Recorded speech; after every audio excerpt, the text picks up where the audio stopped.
Hey, welcome back everyone.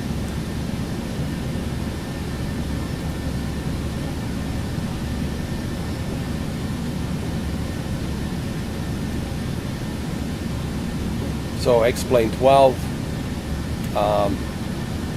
I've been using X-Plane 12 since it first came out in early 2000, and from X-Plane 9 all the way through this one, 12,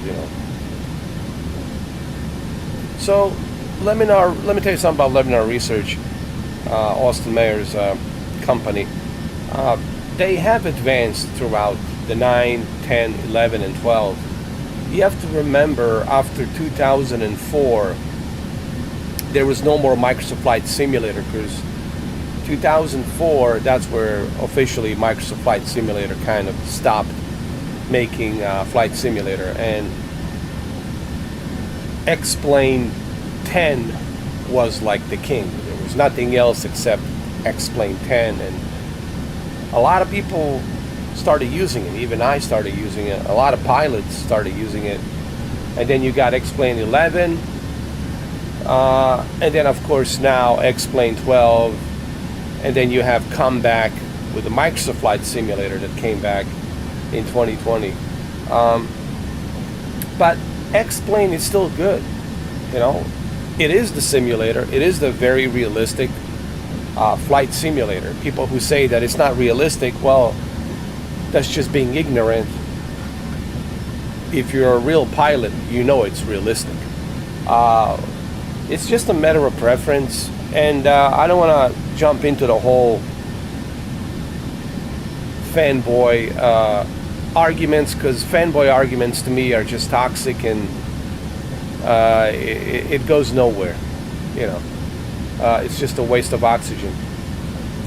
I use both softwares. I use both Microsoft and Leminar Research, Microsoft Flight Simulator and X-Plane. They're both realistic, but they're both different in many different respects. One of the key things that's different here is that this is not based on any kind of server photogrammetry, right? Even though you can download those add-ons to put it on the game if you want to have that type of experience. You do have the add-ons, you do have those different mods you can input. They do have the modding inputs that you can put in here if you want to, at your own discretion. But in the core base of the game, the difference is that the entire world, it's rendered in 3D. There's no photogrammetry, there's no satellite imagery, you're not dependent on the internet, you don't have to be connected to the server. Everything is generated by your GPU. And of course, the more powerful GPU you have, the more powerful CPU and more high-end PC you have, the better the graphics are going to look, the better the experience overall is going to look. So you're mainly dependent on your PC. If you got a high-end PC, X-Plane 12 will run just great. But you don't have to worry about any slowdowns on the performance, because you're not connected to the internet. Problem with the Microsoft Flight Simulator, and I always said this, it doesn't matter how powerful your computer is. One of the main issues that everyone's going to come across is the servers, that photogrammetry, that data being rendered, that multiplayer being rendered, that dynamic weather being rendered, that's real-time weather, the ATC being constantly updated live. All of these elements can really put a big stranglehold on your performance in your game, in your flight. When you are flying from one destination to another destination, having that stranglehold of data constantly being calculated and updated every second, that puts a lot of pressure onto the game. Here, that's not the case. Here, you don't have that pressure. Here, you're just dependent on your PC GPU and CPU. How powerful is your PC, right? And the more powerful PC you have, the better the experience is going to be. So I totally understand why some people still use X-Plane. Even, well, actually there's a good number of real pilots out there, and this is a fact. There's a good number of real pilots who use X-Plane 12 as a preference because of that reason. Now I know there is a lot of other pilots who use Microsoft Flight Simulator, and some of them they're using it because they're sponsors, and the sponsors wants them to use the Microsoft Flight Simulator, right? We don't want to go into that. That's a whole different subject. Sponsorship dictates and lobby the outcome of what their video is going to be. However, an independent, freelancers, pilots who actually are ex-pilots, I do see many of them use X-Plane, and they do fly X-Plane, and they even built the cockpits and they're flying the X-Plane. So I just want to kind of briefly inject this and summarize this for some of you who are having this debate, Microsoft Flight Simulator or the X-Plane 12. Just keep in mind, I've been using both of these softwares in a course of 20 years. 20 years. So I am pretty much aware of the difference between the two. And I use both of them. I have nothing against Microsoft Flight Simulator. I have nothing against the X-Plane. I'm just glad that there is choice, that we can choose between the two. I'm all about choices, competition, because competition brings more choices, better products, and more variety to choose from. So I'm glad that Microsoft is not the only monopoly for the flight simulator, that there's other simulators like this one. I wish that there's a third one. That would be nice, to have a third simulator to compete with the Laminar Research and Microsoft. So anyway, we're gonna go ahead and we're gonna set our destination from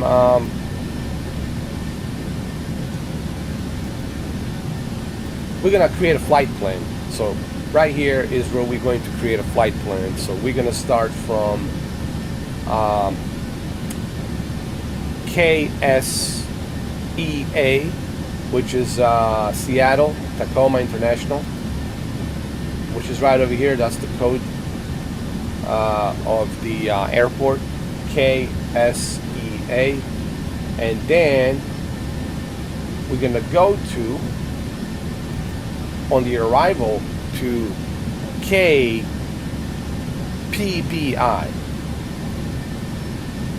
KPBI is the Palm Beach International, so from Seattle to Palm Beach, Florida. And the altitude is going to be about 21,000 feet. So we're going to file a flight plan, and we're also going to choose a different approach to where we want to land in KPBI, which is Palm Beach International.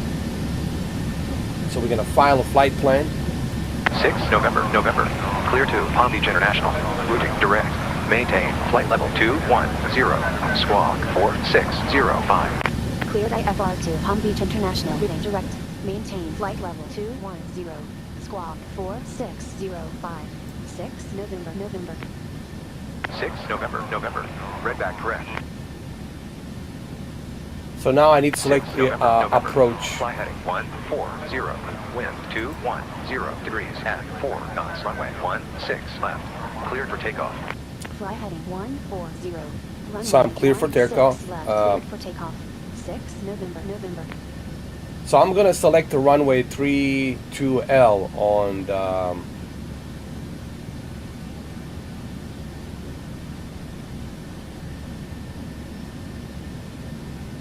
actually I don't need to do that because it's already selected.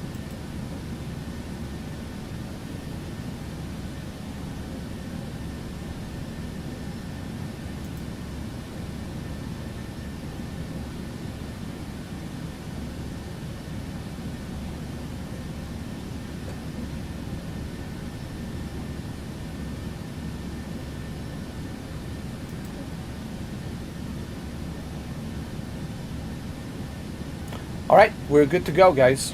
We can go ahead and take off. We've been cleared, and we're at the 21,000 altitude. Let me turn up the wipers.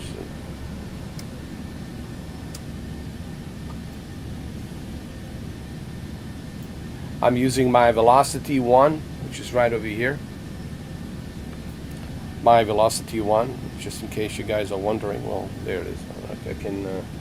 I can show it to you a little bit better. Okay.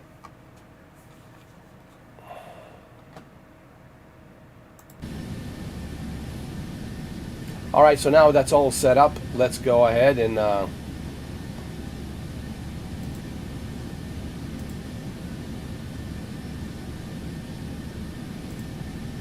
we already got the flight plan. It's already there. It's filed.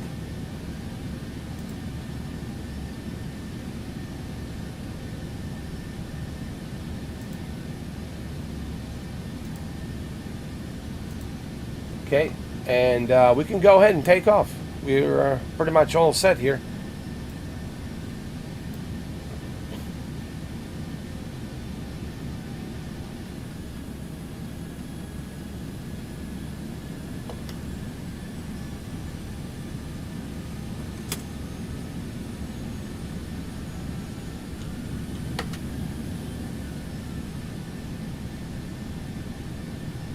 Hold on.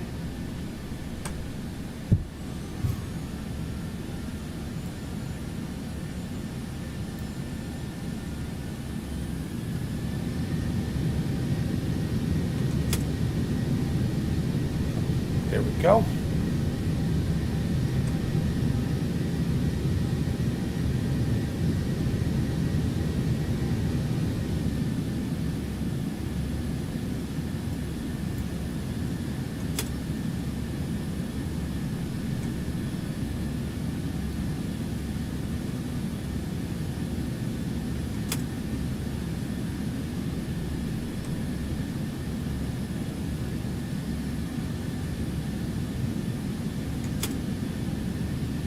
I don't know why it's going to the right.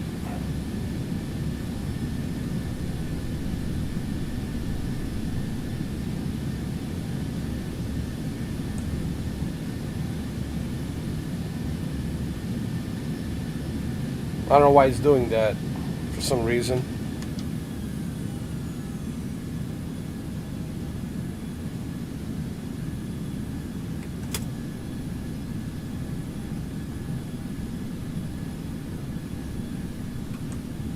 Keeps going to the left. I don't know why.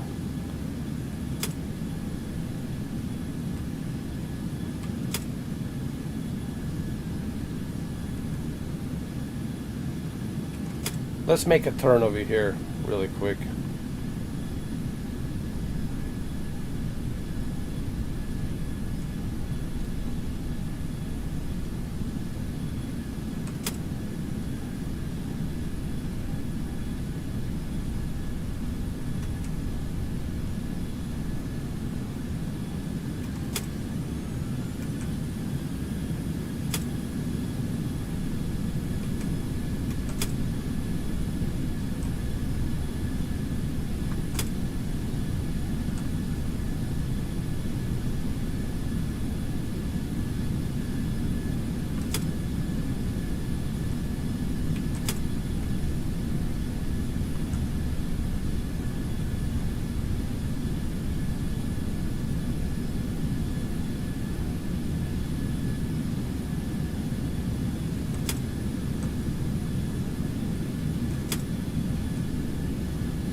Just making a turn.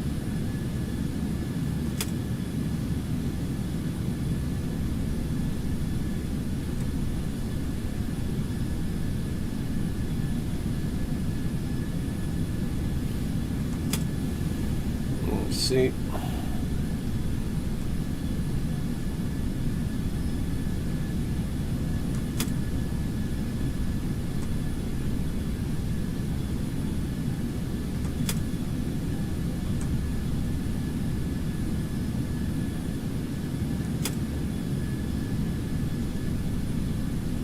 Okay, I think we should be good now.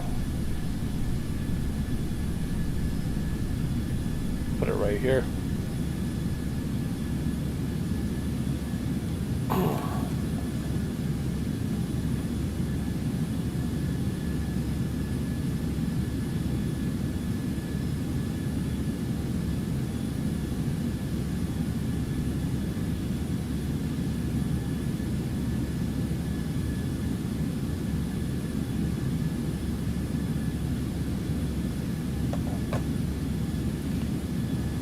All right, let's see. I think we're good to go here for now.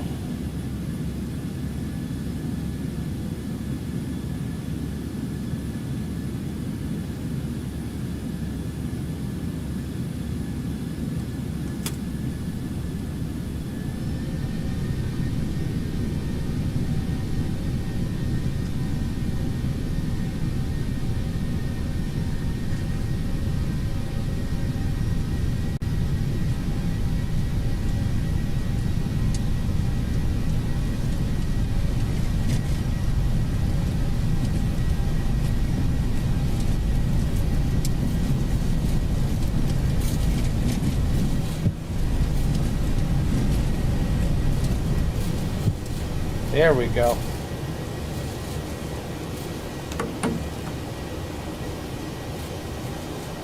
Flaps up, not yet, not yet. I'm not gonna move the flaps, not just yet. 6 November, November. Contact Seattle approach 119.2. Contact Seattle approach 119.2. 6 November, November.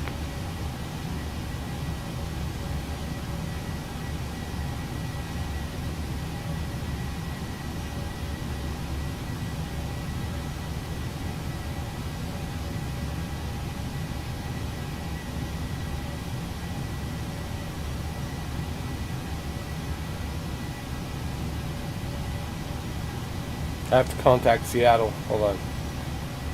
While I'm climbing.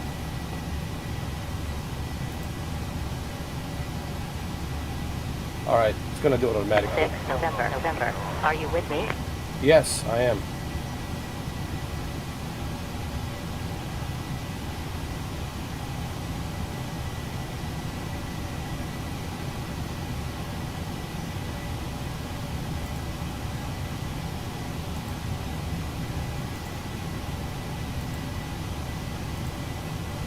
November 816 November, November. Altitude 4,700. Climbing to flight level 210.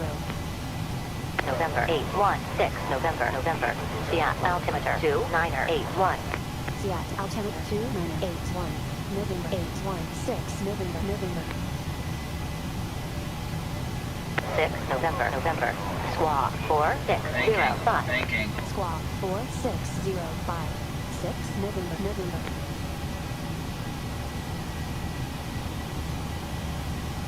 6 November, November. Turn right heading 090. Turn right heading 090.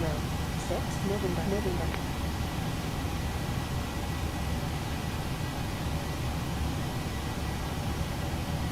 6 November, November. Turn right heading 090. Resume on navigation. Turn right heading 090. Resume on navigation. 6 November, November. First, I need to go above these clouds before I turn right.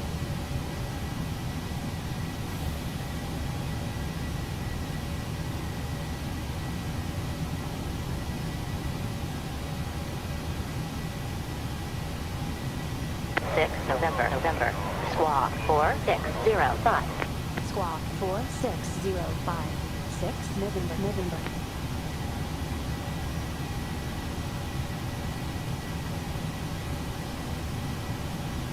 Ah, there we go. Finally, we got the altitude. Turn right. Now we can turn right.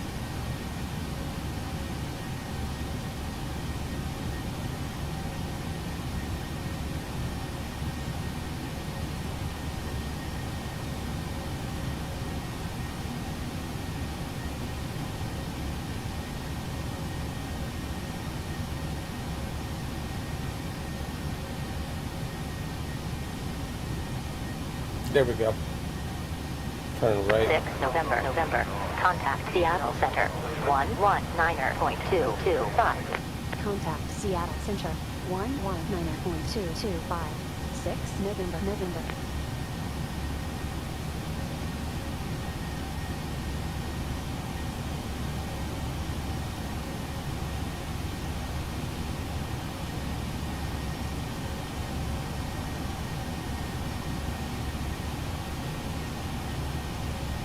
November 816, November, November. Altitude 10,300. Climbing to flight level 210. On heading 110.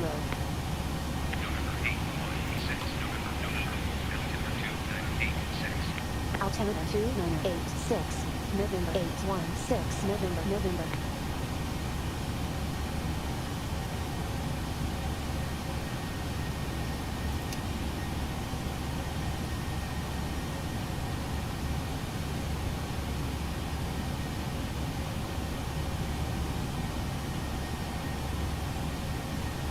We still have to climb the a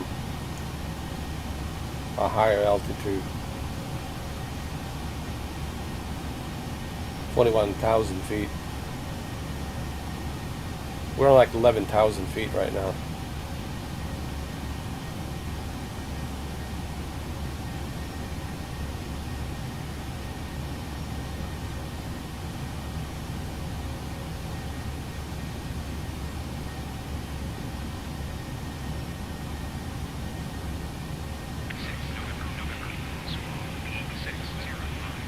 Squawk 4605.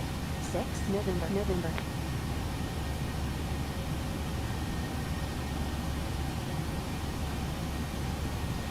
Okay, flaps up.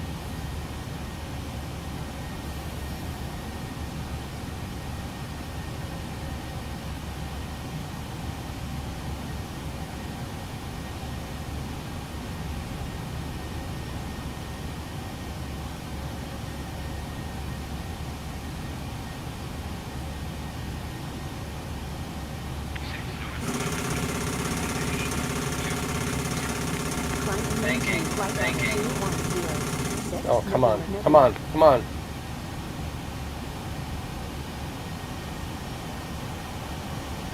Don't do that to me now.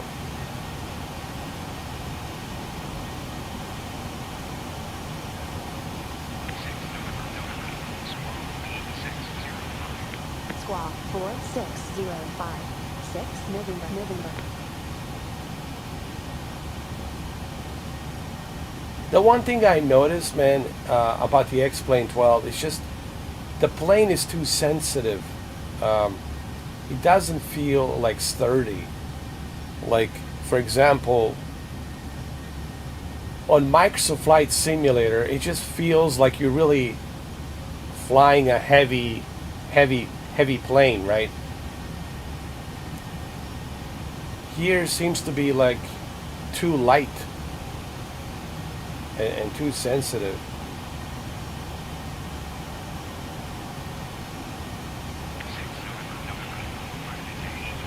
It almost feels like you're flying a kite, Flight level 210. you know?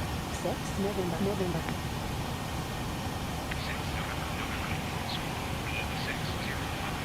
Squawk 4605. 6 November, November. All right, let's see now. Turn left heading 090. 6 November, November. Okay, let's keep it steady. Keep it steady.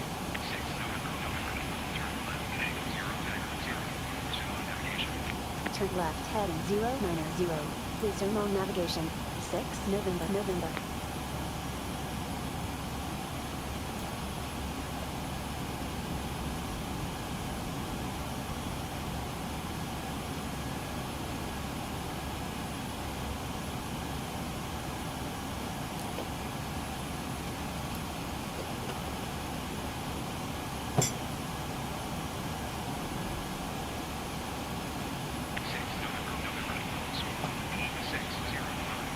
Squawk 46056 November, November.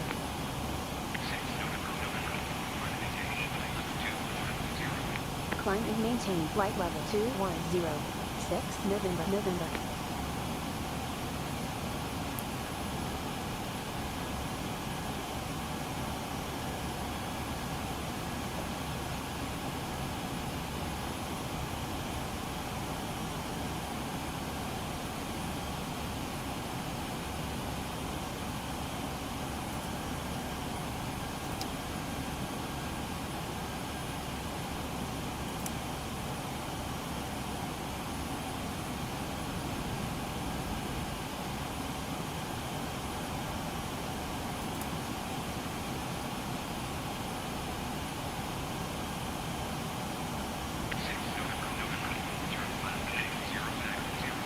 Turn left heading 0906 November, November.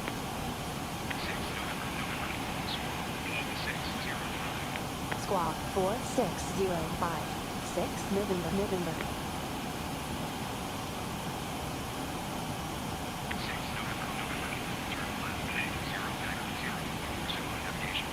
Turn left heading 0990. Please turn on navigation 6 November, November.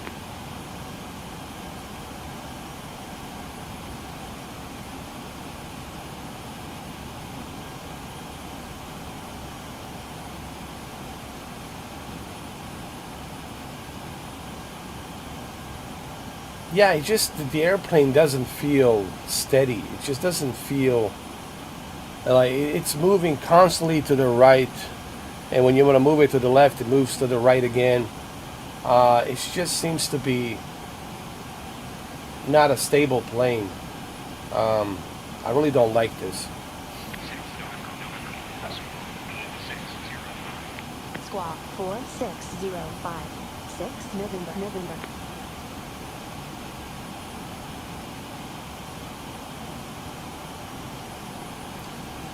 You know what I mean? It just doesn't. When you play a Microsoft Flight Simulator, it stays. When you level the plane, when you get the heading and the course, when you got the course and the heading adjusted, it stays within that course and the heading. Here, that's not the case. Here, it's just wobbling. It's like wobbling all. It's like a kite. It's like flying a kite. You know. It's really hard to explain. I never had that issue with the Microsoft Flight Simulator. Left heading 0906 November, November.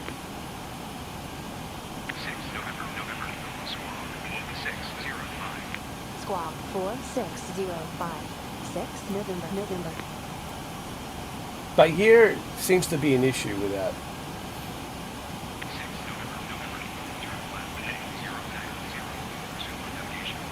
Turn left heading 0990. Please turn on navigation 6 November, November.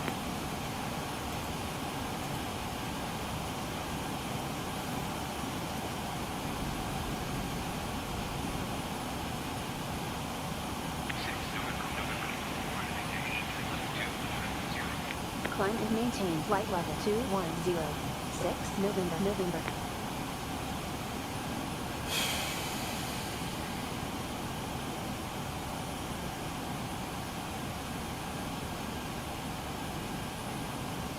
Yeah, I just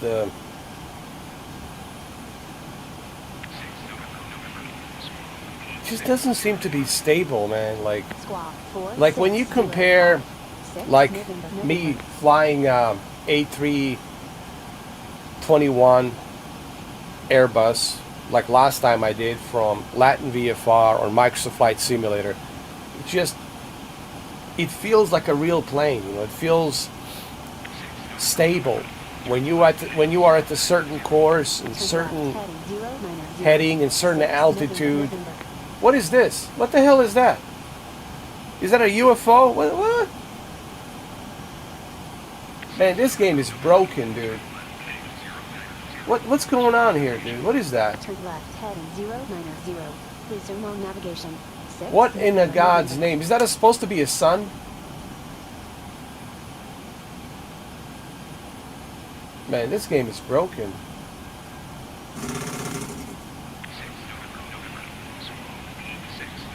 Jesus. Squawk 46056 November, November. Is that supposed to be a sun?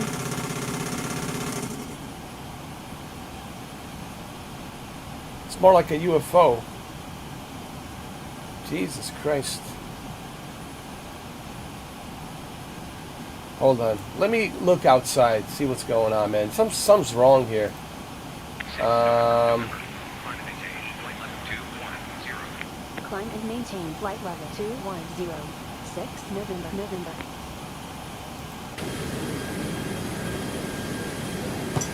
What in the hell?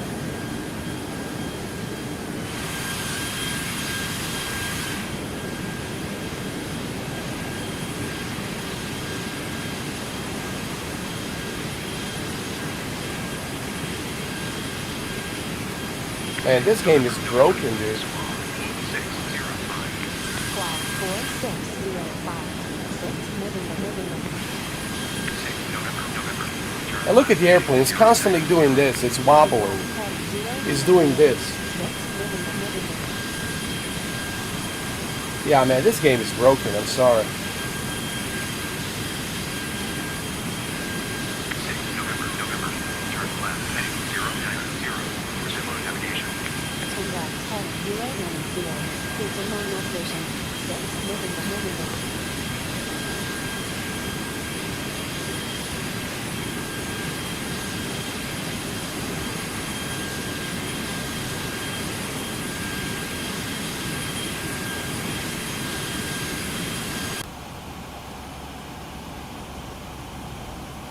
Yeah, listen, guys. November. Climb and maintain flight level 210. Climb and maintain flight level 210. I got so much to say about this, man. Look, man, I got everything calibrated. I got my controller calibrated. I got everything calibrated, man. November, November.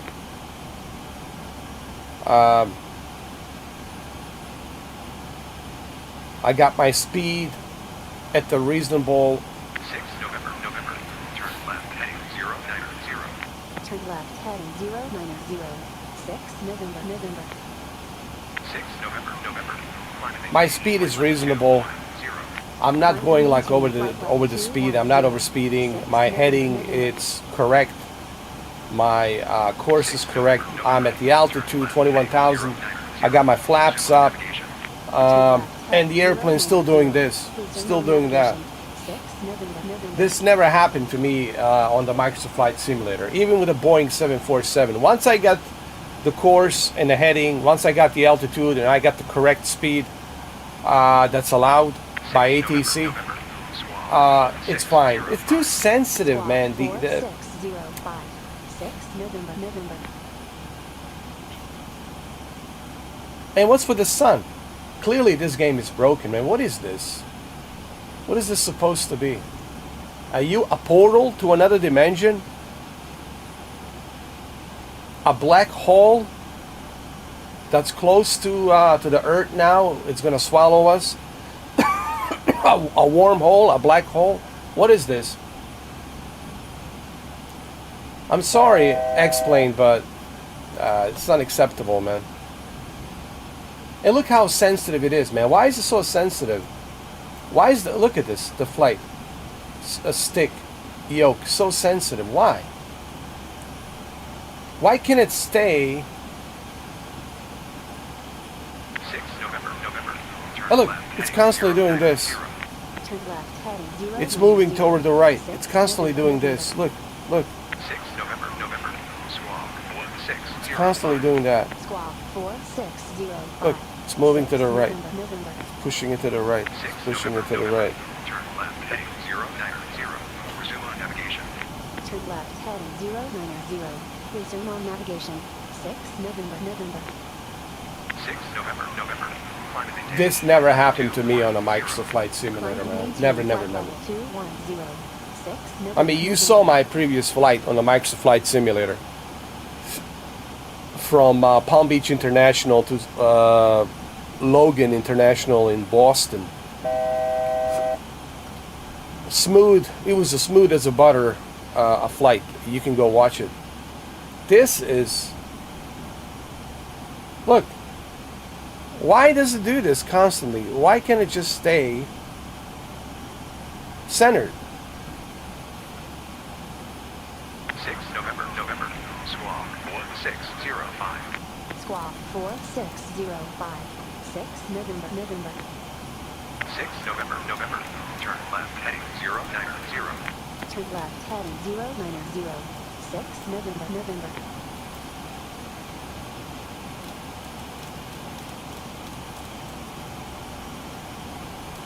November. Turn left heading 090. And even with my course turning it left, it's still going right. It's still going right. Look at that. It's still going right. Constantly it's moving to the right, pulling it to the right like a gravity.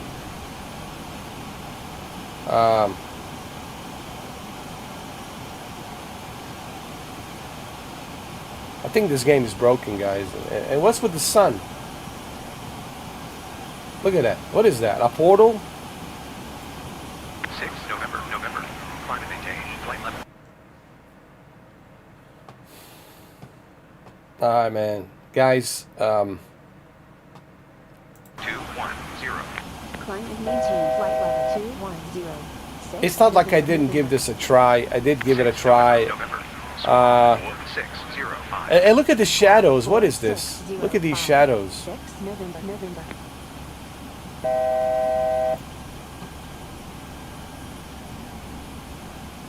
This game is broken, man. November. Turn left heading 110. Turn left heading 110. I'm sorry, I cannot play this, man.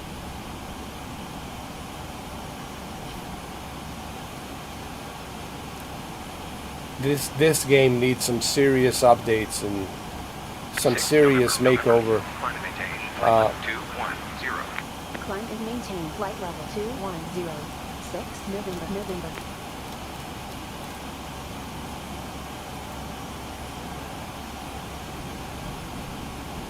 No, guys. I mean, it's not good. It's... All right, I cannot fly like this, man. This is just. Squawk. I gotta go to main menu. Listen. Here's the issue. Here's the problem. From somebody who actually put a lot of hours into Microsoft Flight Simulator in the past 3 years, and yes, I have played the X-Plane 10, 9, 11, and now 12, and I can tell you that the previous X-Planes were much stable, especially X-Plane 10. It's probably the best. X-Plane 10 was the best in my opinion, and even 11 was good. And I never had these kinds of issues. You were able to adjust everything and everything was stable. The problem with this is everything's like, it feels like I'm flying a kite. It doesn't feel like I'm flying a very big, heavy airliner, right? It doesn't feel like I'm flying a big airliner. It feels like I'm flying a kite, and it's constantly it's wobbling. It's moving to the right. No matter what settings I put on the course and the heading, it's still moving it to the right. It's pushing it to the right, like some kind of gravity pull that is pulling the plane to the right. Even though I'm not going over speeding, I'm not going over the speed, I'm within the speed that's being set, that's appropriate at this altitude. I'm not overspeeding, I'm not stalling, but for some reason the plane doesn't want to stay stable. It keeps pushing it to the right. It's pulling it to the right. And that's unacceptable. And also sensitivity. I know you can adjust the sensitivity, and I did adjust the curve sensitivity on this plane. Believe me when I tell you, I did do that. I can go to the settings. Here, I'll show you. 4605. 6 November, November. I did go to the settings, and I did adjust my curve. I want to show you this. Where's the roll and the pitch and the roll? And I did adjust my response curve. I did. But still, even though I adjust my curve, it is still sensitive, and it still pushes it super fast to the left and super fast to the right.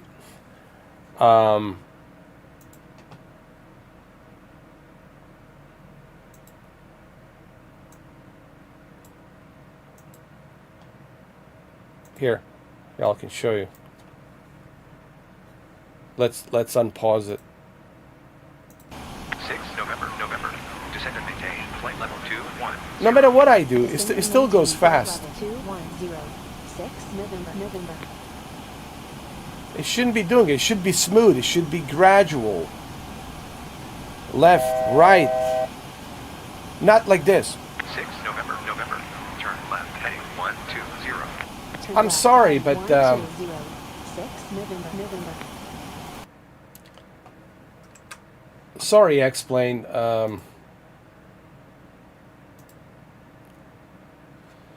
You're just not like what you used to be.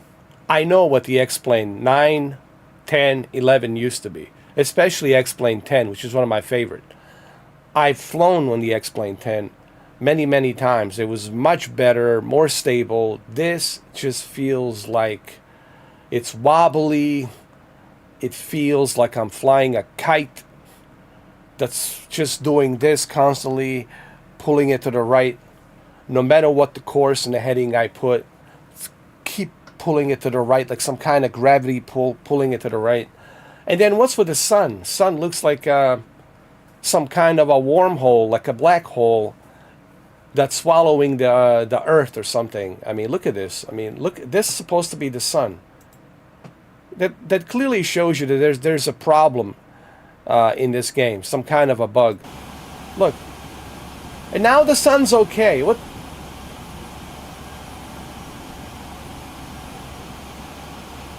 And look, it's always pulling it to the right, no matter what I do. Always, it's pulling the plane to the right, constantly. Look. Bank angle. Nothing I can do about it. 6 November. Squawk. It always 605. keeps pushing the plane to the right. 46056. Keeps doing this. Like a gravitational pull. Pulling it to the right. Nothing I can do about it. Nothing. It's gonna crash. November. Flight maintain flight Look, level 2. no hands. Climb and maintain flight level 210. 6 November. Mayday, mayday, mayday. Mayday. And we're gonna crash, of course. Mayday, mayday, mayday.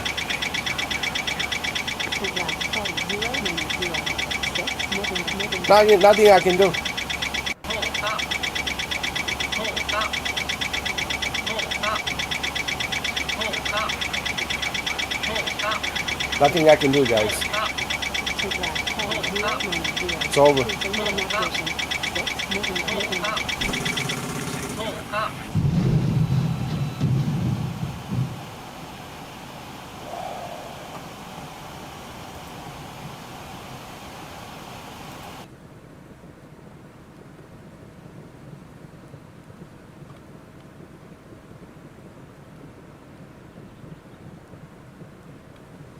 Guys, stick with the Microsoft Flight Simulator.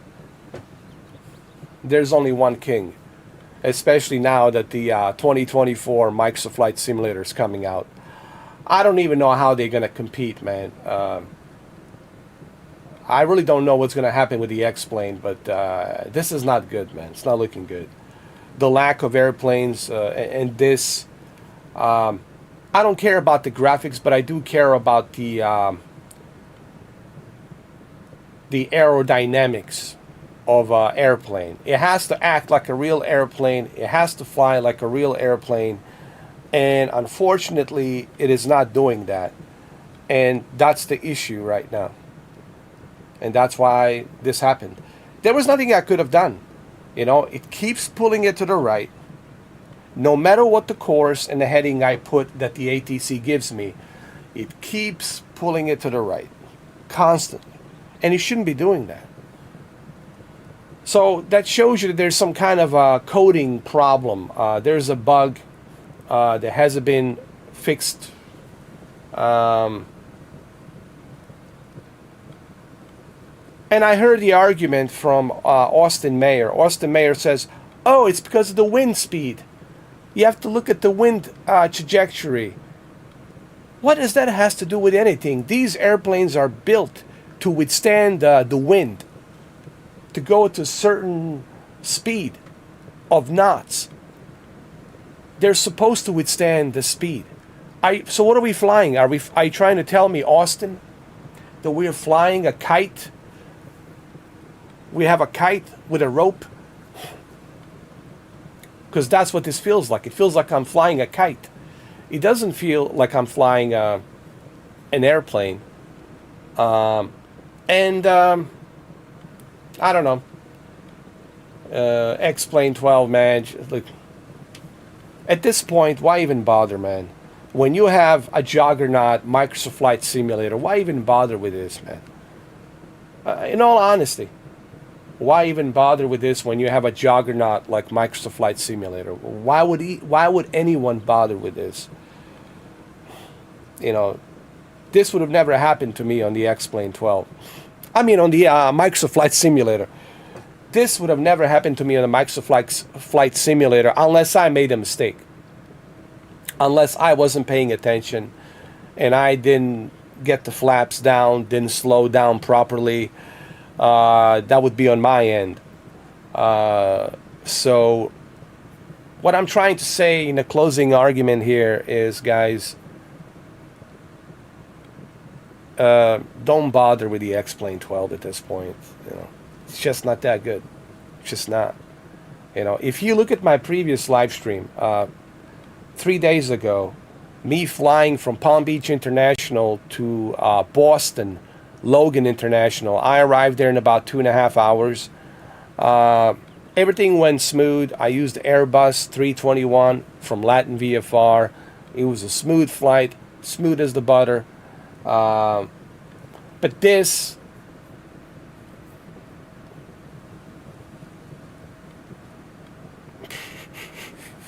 I mean, sorry guys. Stay away from X-Plane 12. I don't know. I'm gonna have to go back to something else. Sorry, guys. It's not gonna happen. It's simply unplayable.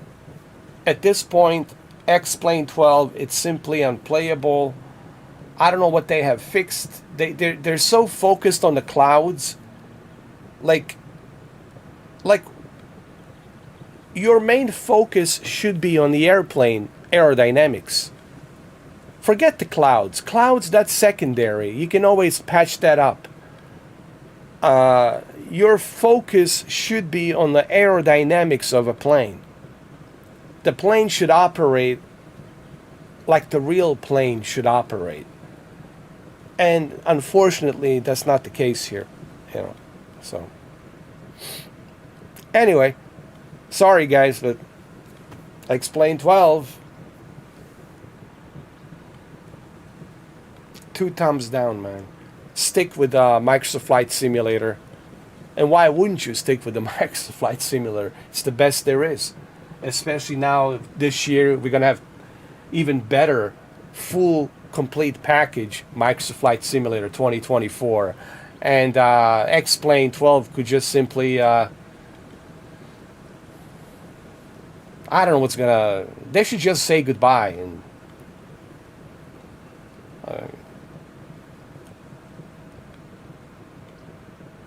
like, let's be honest here. Who's going to even bother with this?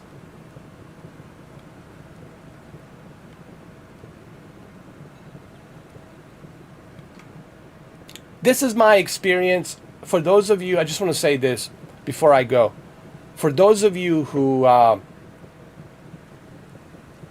a good experience with the X-Plane 12 and it works for you, hey man, awesome, great for you. I don't know how you fixed it. I don't know what you did. But for me, clearly, it's not working. I put all the updates. Everything's up to date. Total of 120 gigabytes of updates. Everything's up to date. This thing right here, it's calibrated. I calibrated the whole thing. No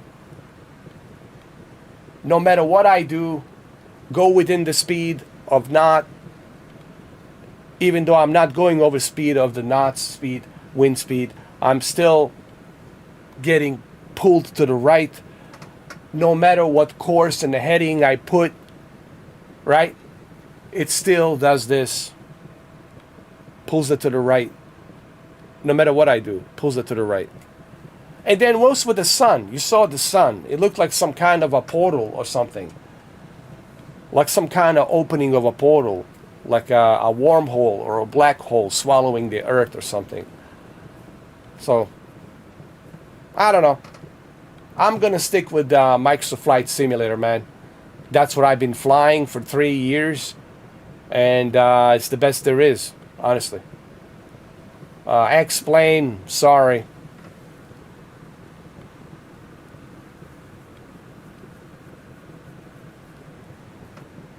Alright guys, I'll be back later. I'm sorry that this is how it turned out to be, but hey, don't blame me.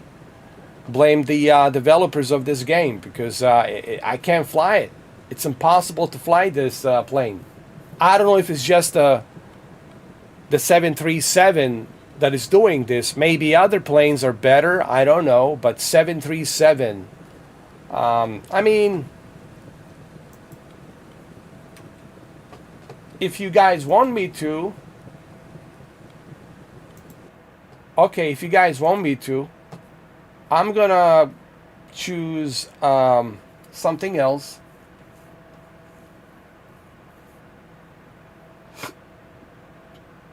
I'm gonna go with Land Care Evolution, okay?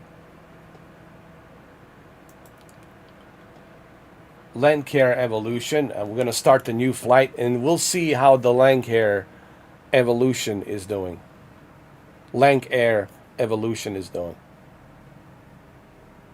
Maybe it was just a 737 that's doing that. Maybe 737 has a bug or something. I don't know, but let's see the turboprop, single turboprop engine, Lank Air. Let's see how it goes. Let's see if it's gonna pull it to the right.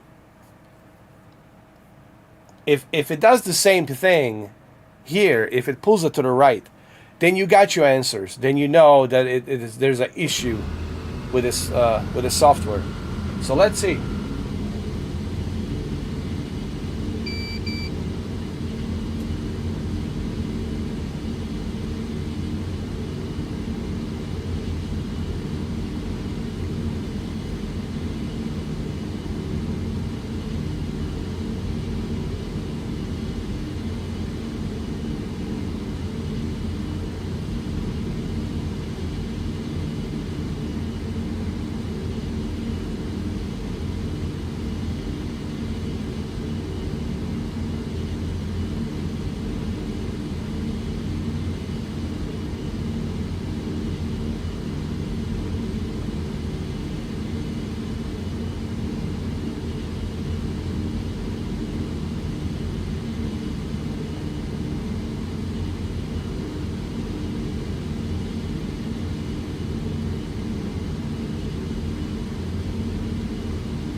Okay. Alright, so let's try this. See what happens.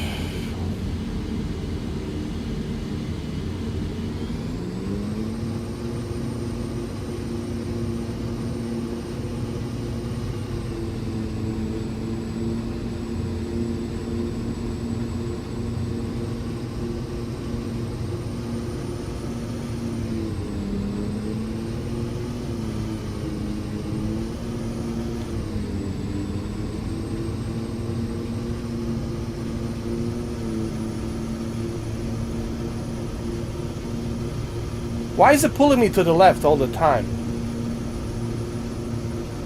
Well, look at this. It's always pulling me to the left. Why? Why? Always to the left. Always.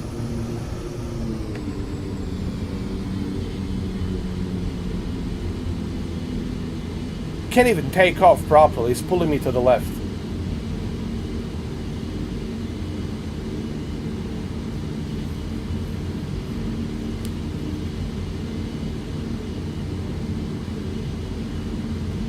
I'm using my rudders, right? I'm using the rudders, right? Squeezing it left, right. See? Left, right, left, right. You see those rudders? You see them? Right over here, down below, you see the rudders? Right there? You see them? Look at that. Nothing. The game's broken, guys. It's just broken.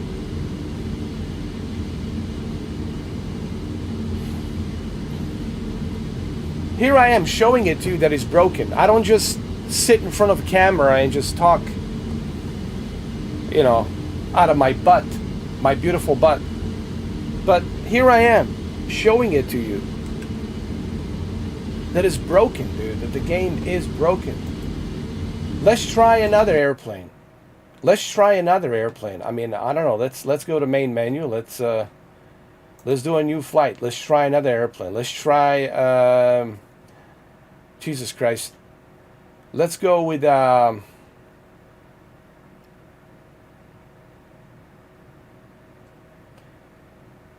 let's go with a Cessna Skyhawk. Let's go with a Cessna Skyhawk. And here, I'll not even use the rain. Forget the rain. Like a few clouds. Here. Let's see what happens. Let's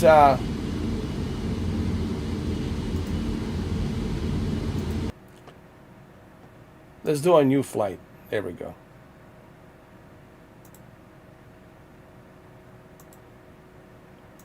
Start the new flight. Let's see. Let's try Skyhawk. And I tone down the rain and wind. And let's see what happens. Let's see if my rudders gonna give me the ability to keep it. Because the rudders are there to keep the wheels left and right. To steer the wheels. And let's see what happens. Let's see what happens here. Okay?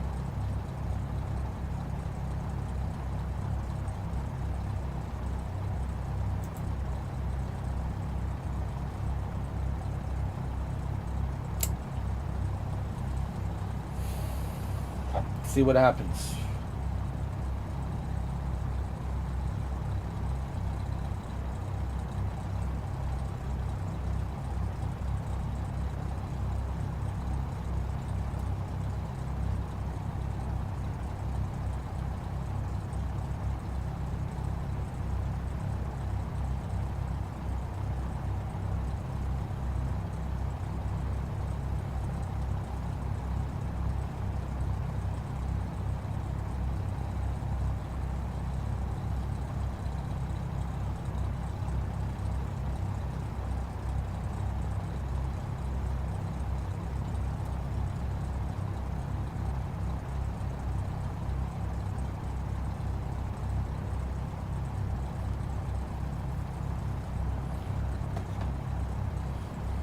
All right, let's see what happens.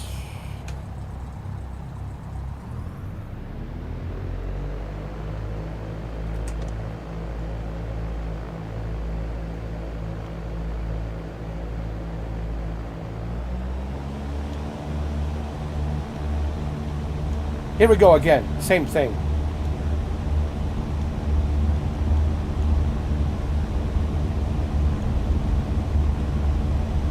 Oh, come on, man.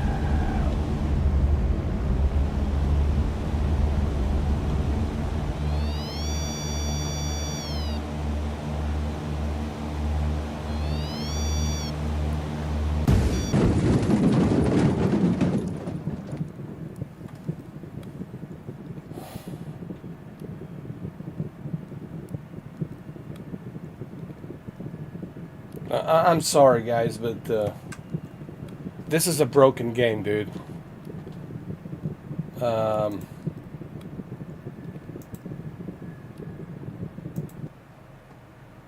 I'm sorry, but it's a broken game.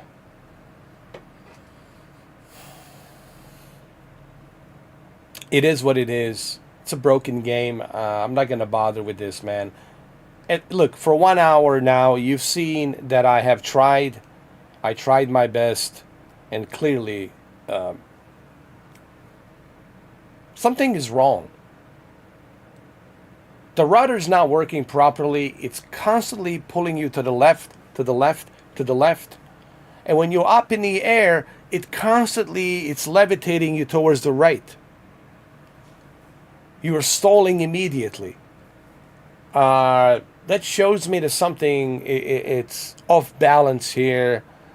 It's not coded properly, and it's just this is a big problem, man. This is a big issue. You can't. I don't even care about the graphics. What I do care about is the mechanics of the aerodynamics. Okay, and if you can't even get the mechanics of the game and the aerodynamics of the game correctly, then we have a problem. Then, this is unflyable. It's unplayable. Now, if you guys fix this problem and it's working for you and you got everything working, well, that's awesome. Maybe you can show me how you did it. But for me, speaking from my experience, this is live. I'm not editing anything. I'm not pulling any tricks. This is live, okay? And I'm doing this live, so I'm not editing anything. I'm not using any higgy-jiggies to make this like some kind of agenda against the X-Plane. I'm simply trying to fly, but I can't because there seems to be an issue with the aerodynamics of these airplanes. And I tried 3 airplanes. Is there another airplane I can try? Is there another one? Maybe there's another one. Maybe we can try another airplane. How about this? How about 330, A330? Huh? How about A330? Let's see what happens with A330. Airbus 330. Let's give that a one more shot, one more try, and that's it. Because I want you to see that I'm actually trying to give this benefit of a doubt, but yeah.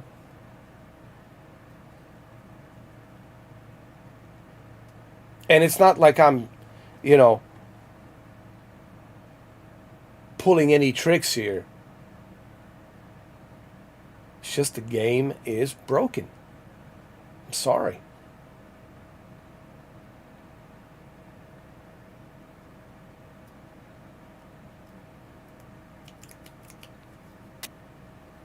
All right, so this is 330, Airbus 330. Let's see. All right, let's just take off and see if the rudders are working, supposedly. Yes, the rudders are working. You see, left. Okay, just so people understand, I want you to keep an eye on the rudders, okay? I want you to keep an eye on the rudders. They're right there. They're right over there. Right over there. I want you to keep an eye on those rudders, all right? They're working. You see that? They're working, so you understand that I'm not pulling any tricks, okay? Left, right. Left, right. Left, right. For all you, naysayers who think that I'm pulling some tricks here. Here. You can see it. You got your 2 eyeballs. You see what I'm seeing, okay? The rudders are calibrated and they're working. So let's see what happens. Let's see if it's going to pull me to the left or if it's going to stay in a straight line. And let's see if I can go up to the sky and climb the altitude Let's see if it's going to pull me to the right. Let's see if it's going to pull me to the right. So let's check it out. Let's go. All right? Let's do this.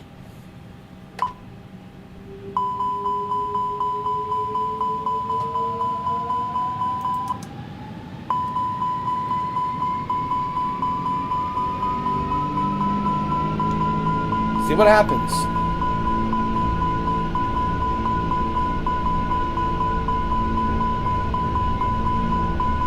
Here we go again. Come on.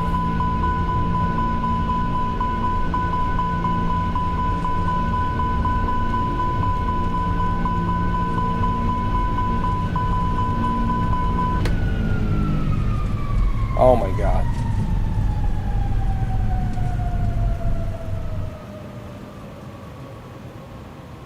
Too low. 50, 30. Hold up.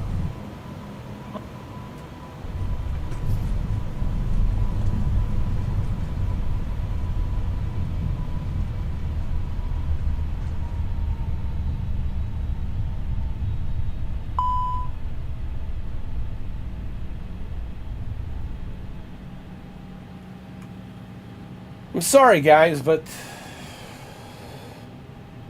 Hey, Jose.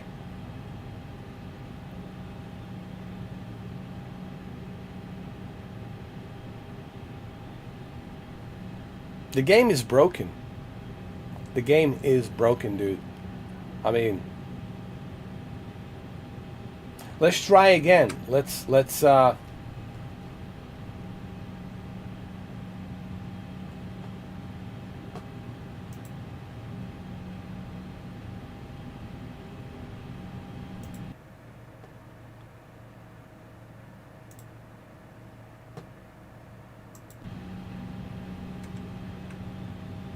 hold on.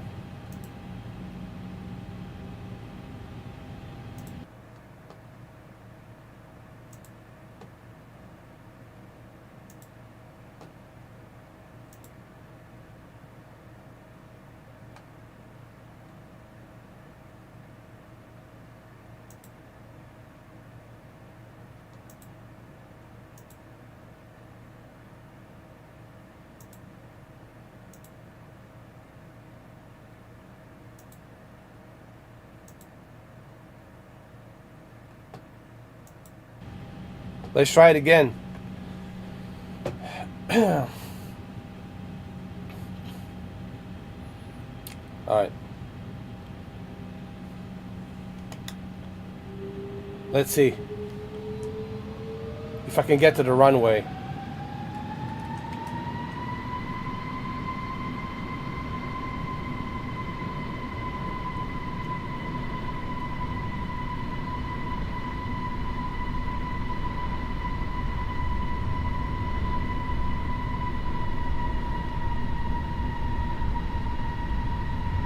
All right, now seems to be good. See what happens once I get to the runway.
We're gonna go over there, try to get as plenty of distance as possible.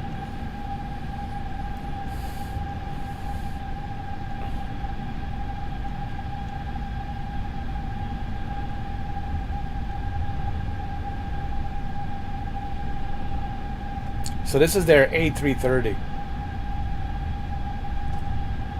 Virgin airliners. See how it is.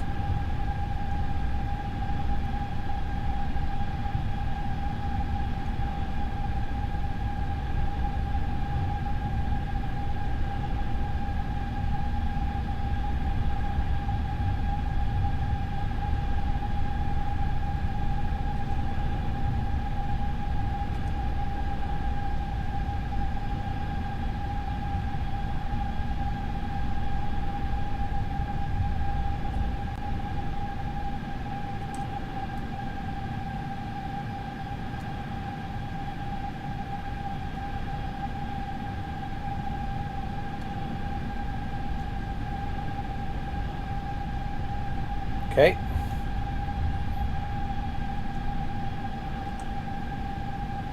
See what we can do. All right, let's just go take off. We're just testing this. See what happens.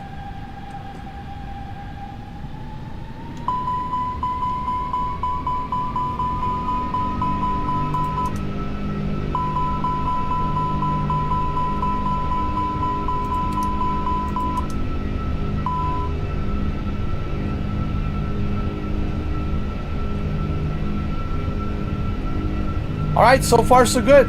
330 seems to be working.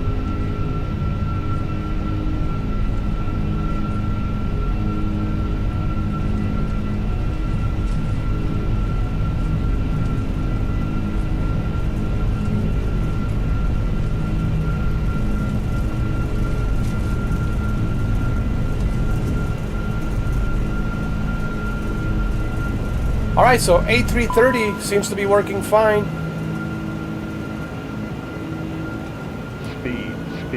Speed.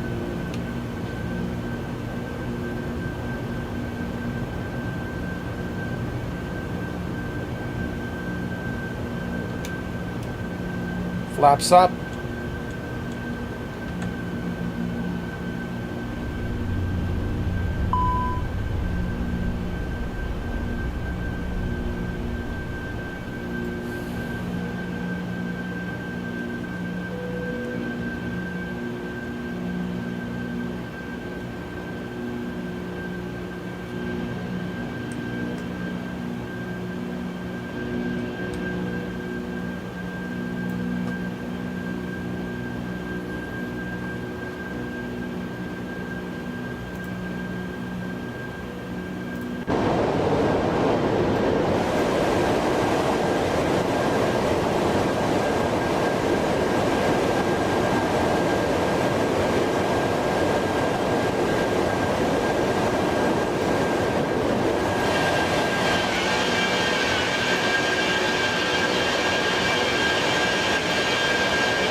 So their Airbus 330 seems to be the only plane that it's working so far out of all the airplanes. Isn't that sad?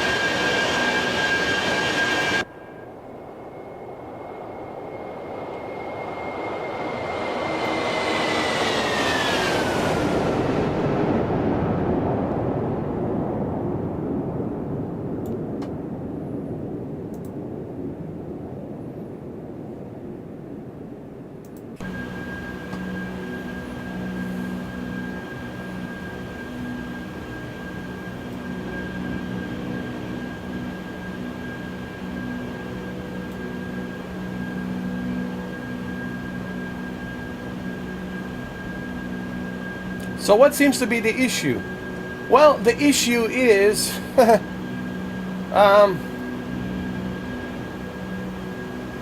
only one plane is working correctly, Jose. 737, it's broken. All the other airplanes are broken. But this one, Airbus 330, seems to be the only plane that it's working.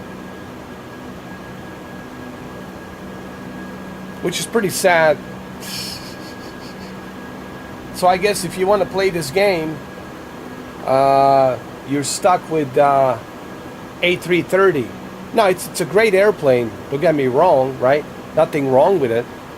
But, you know, people want to try different airplanes. That's not the case on the Microsoft Flight Simulator. On the Microsoft Flight Simulator, you got a variety of different airplanes that you can choose from. You know? But on this one, you're only stuck with the A330, Airbus 330. Maybe I don't want to be stuck with the Airbus 330. Maybe I want 747. Maybe I want 777. Maybe I want 787. Maybe I want 737 MAX. Maybe I want 320, 321. Maybe I want 319. Listen, X-Plane, it's a mixed bag, guys. It's a mixed bag. Here's my thing. Why bother with this when you already have Microsoft Flight Simulator? You got more choices, more variety. From the default, the only thing that's available is the one working plane, and that's this one.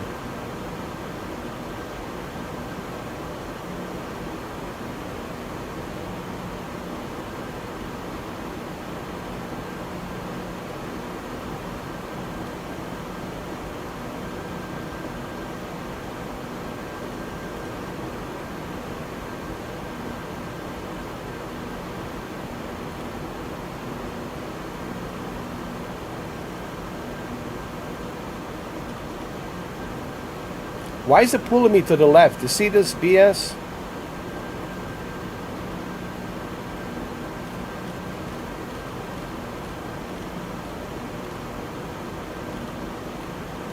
I'm setting my headings to go right.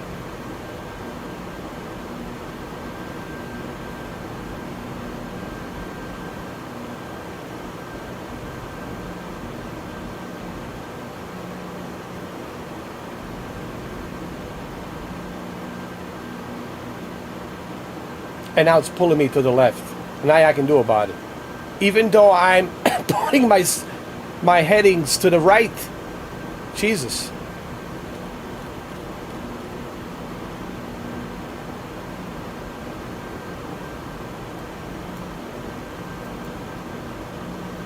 God.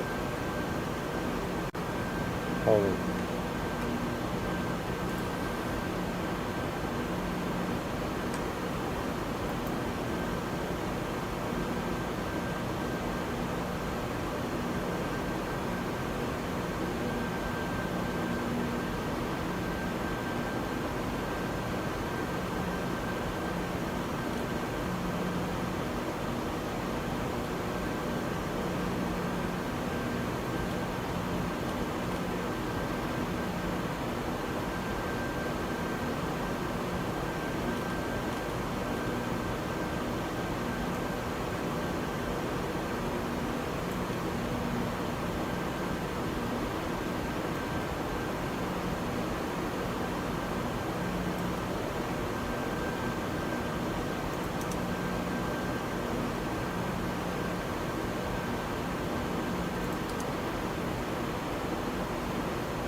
Look at this. No matter what you do, it keeps going.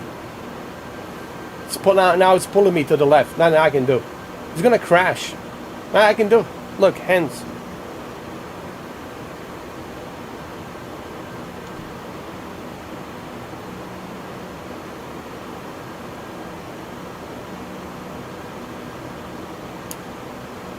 It's either it's pulling you to the left or it's pulling you to the right. Your headings and your course doesn't do jack shit.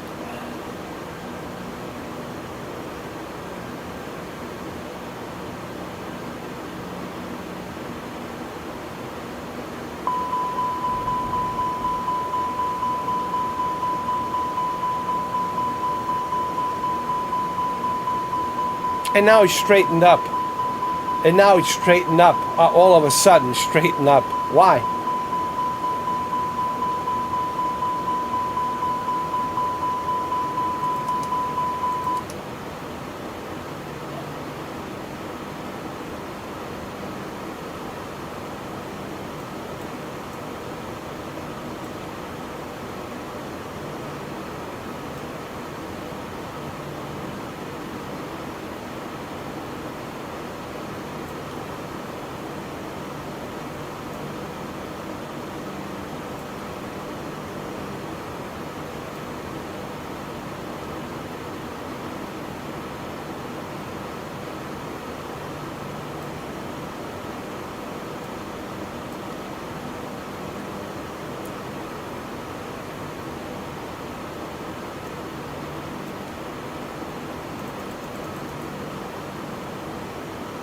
Yeah, I'll keep it in a straight line. How's that?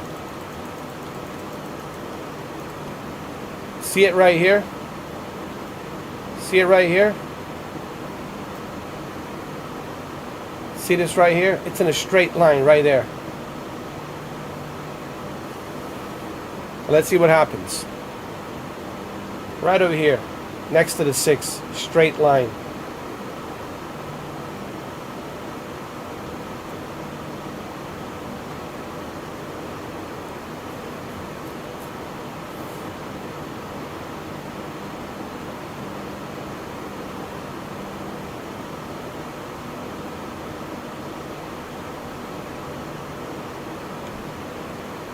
Let's throttle up.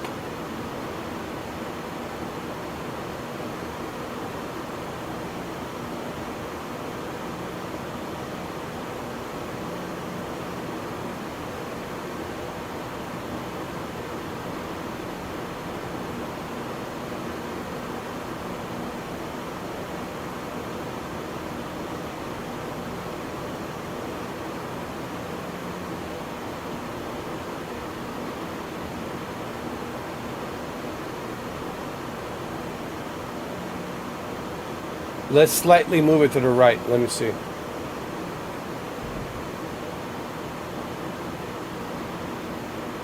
My heading is on the middle in the 6. Let's see. Let me slightly move it to the right. See what happens.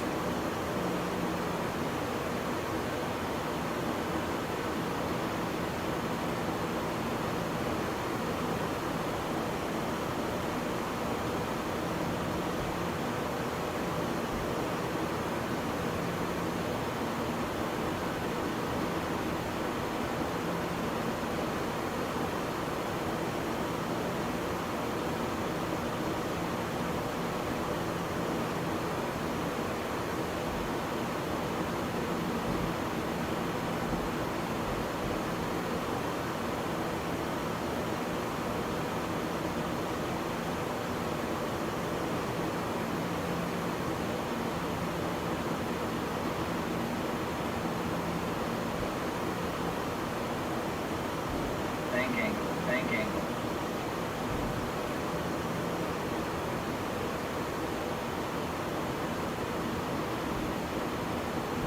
Okay, let's adjust the heading again.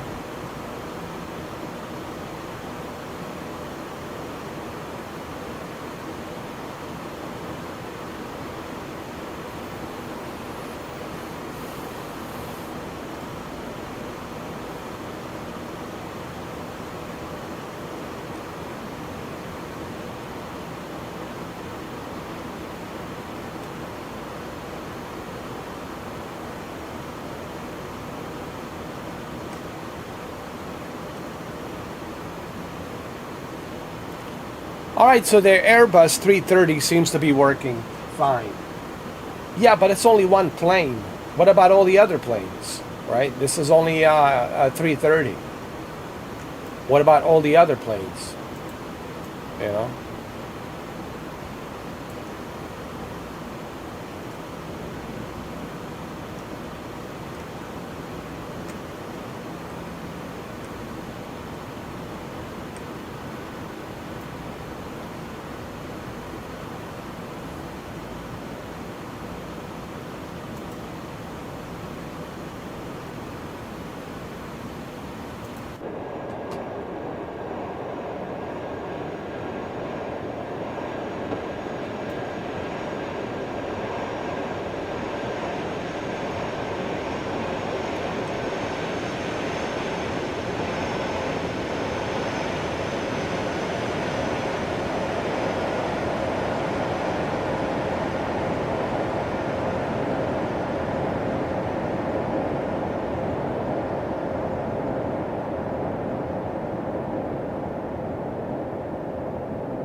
Why is dropping altitude? Why is doing that?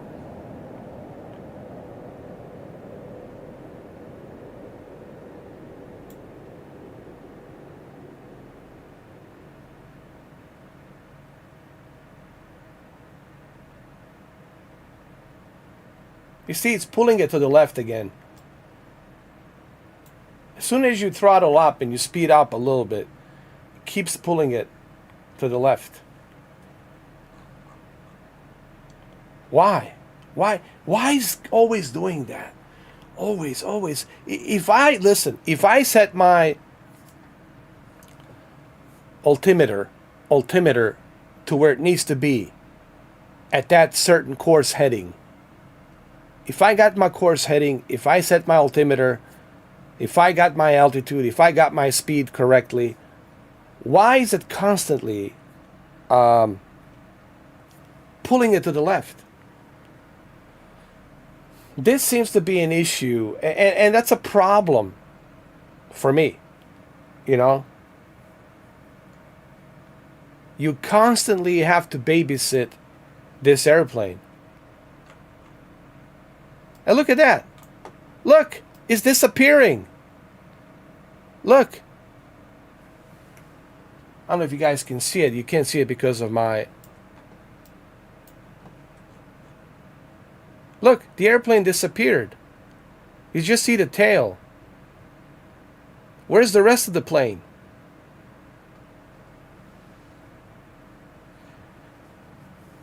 No, man, we just need a Microsoft Flight Simulator, brother. Jose, this game is broken. There's no saving this game, as far as I'm concerned. It's almost like they gave up on this game. You know how many people played X-Plane 12 in the past week? 362 people only played X-Plane 12 last week. Do you know how many people played Flight Simulator last week? 3,896 people played Microsoft Flight Simulator. So that shows you the drastic difference between the two.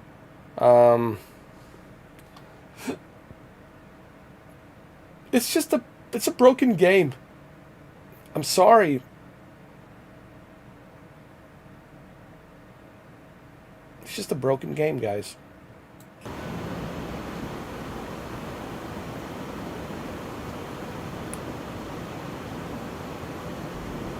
I mean, why bother with this when you have Microsoft Flight Simulator? I mean, that's the question. Okay, so here's my question. And I have both of these softwares, as you know. So my question is this: why would I bother playing this when I already have Microsoft Flight Simulator? You know.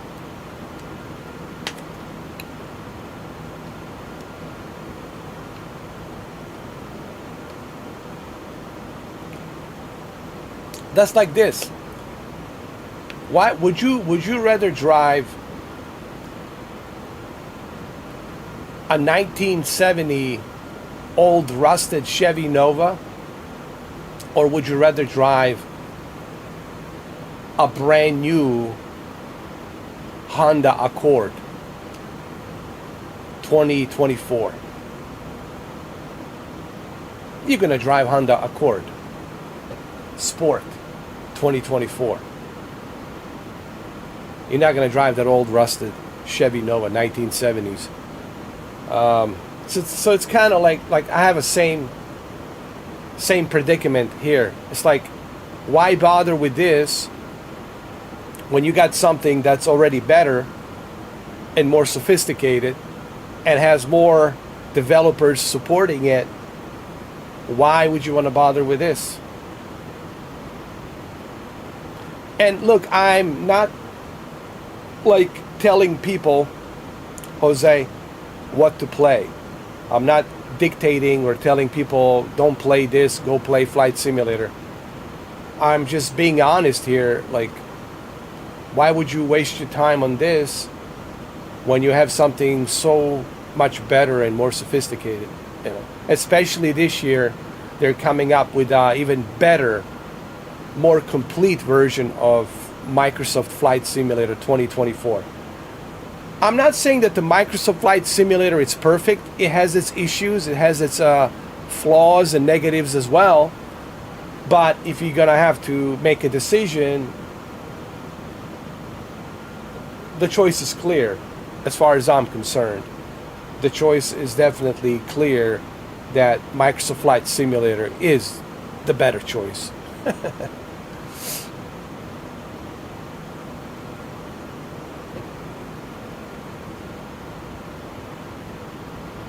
But it's just my observation. It's just my opinion, you know.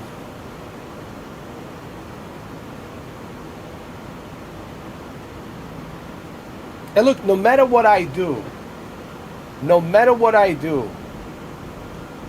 it keeps moving it to the left. No matter what I do, it keeps moving it to the left. Hey, Dominic.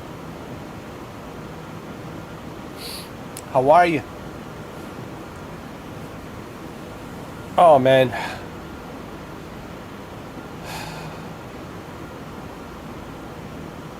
X-Plane 12, dude.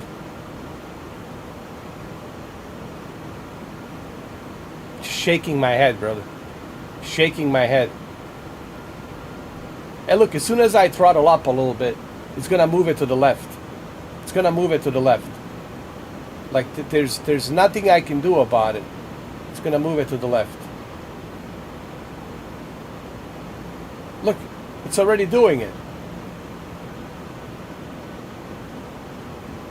Are you kidding me?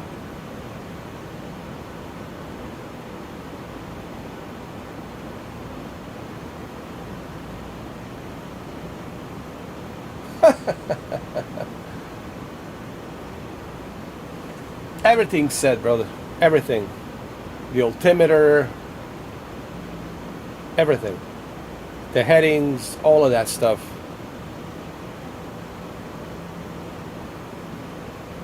It's just broken game, dude. It's broken. Let me show you something. You want to see a disaster? Here, let me show you a disaster. Because you're kind of coming late to the game, dude. You got to watch this from the beginning to understand what's going on, Dominic. You know. Let me show you just how broken their airplanes are.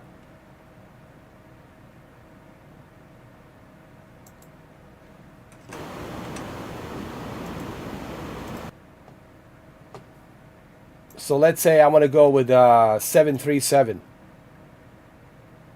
Let's say I want to go with a 737. Let me show you how broken 737 is.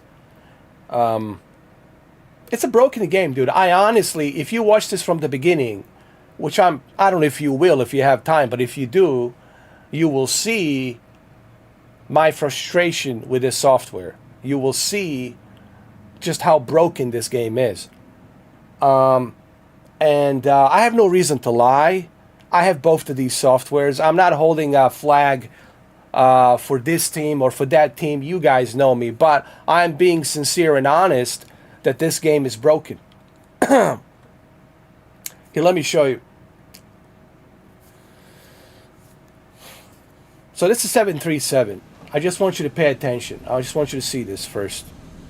All right. So first thing first. First thing first.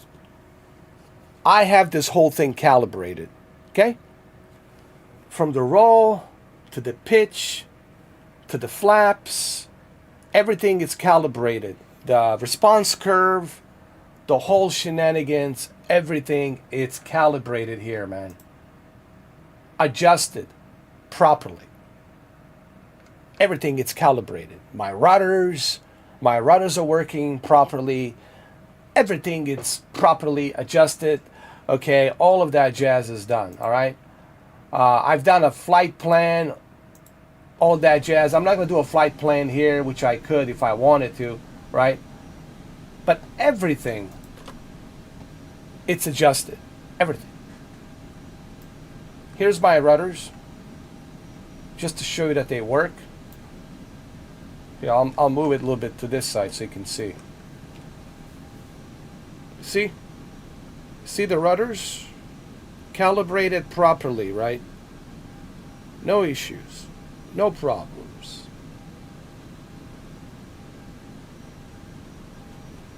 Yeah, this is X-Plane 12, Dominic. We're not talking about a Microsoft Flight. You thought that this was a Microsoft Flight Simulator? No, dude. All right, listen, the trim, it's done, taken care of. The flaps are down. The trimmer, all of that stuff, man. Got my trim taken care of, all of that. It's adjusted, man. So I want you to see that I got everything adjusted, calibrated. I'm not gonna go through a flight plan because we're just, testing this. But if I wanted to do a flight plan, I could easily do a flight plan. I can go up here and then type in, KSEA to KPIB, which is Palm Beach International, at a 38,000 feet. 6 November. File the flight plan, but we're not going to do a flight plan. I'm just saying, I got all of that, all that stuff, all that jazz. 4605. Cleared IFR to Hattiesburg Oral Regional. The issue, it's not the flight plan. The issue is not the graphics. The issue is a broken mechanics of November. Read that correct. the aerodynamics of this plane. November. So, okay, let's say I want to take off, right? Runway 16 left. All right, so let's say I want to take off, right? 140. Keep an eye on the rudder. 6 left, cleared for takeoff. No matter what I do, November. the rudder is going to keep pushing it to the left. I mean, to the left, to the left, to the left. And you saw that my rudders are working, right? You saw that they're working, okay? Clearly you saw that they're working. All right? So people understand that it's working. That I'm not like pulling any tricks here. This is live. I'm not editing. I'm not putting any higgy-jiggies. So, watch what happens. I just want you to see how broken it is. So I'm going to go ahead and take off, right? Here we go. Gradually, slowly. And watch what happens. Slowly, gradually. Flaps are down.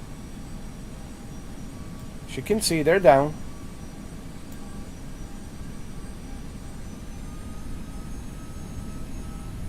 Slowly, gradually. Just ignore that.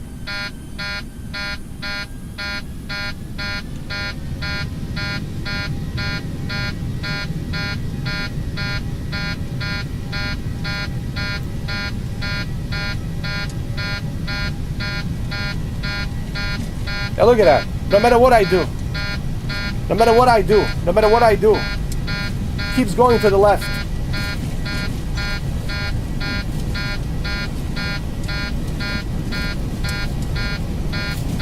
Nothing I can do. Nothing. Bank angle. Just keep pushing it to the left. Bank angle. No matter what I do, just keep pushing it to the left.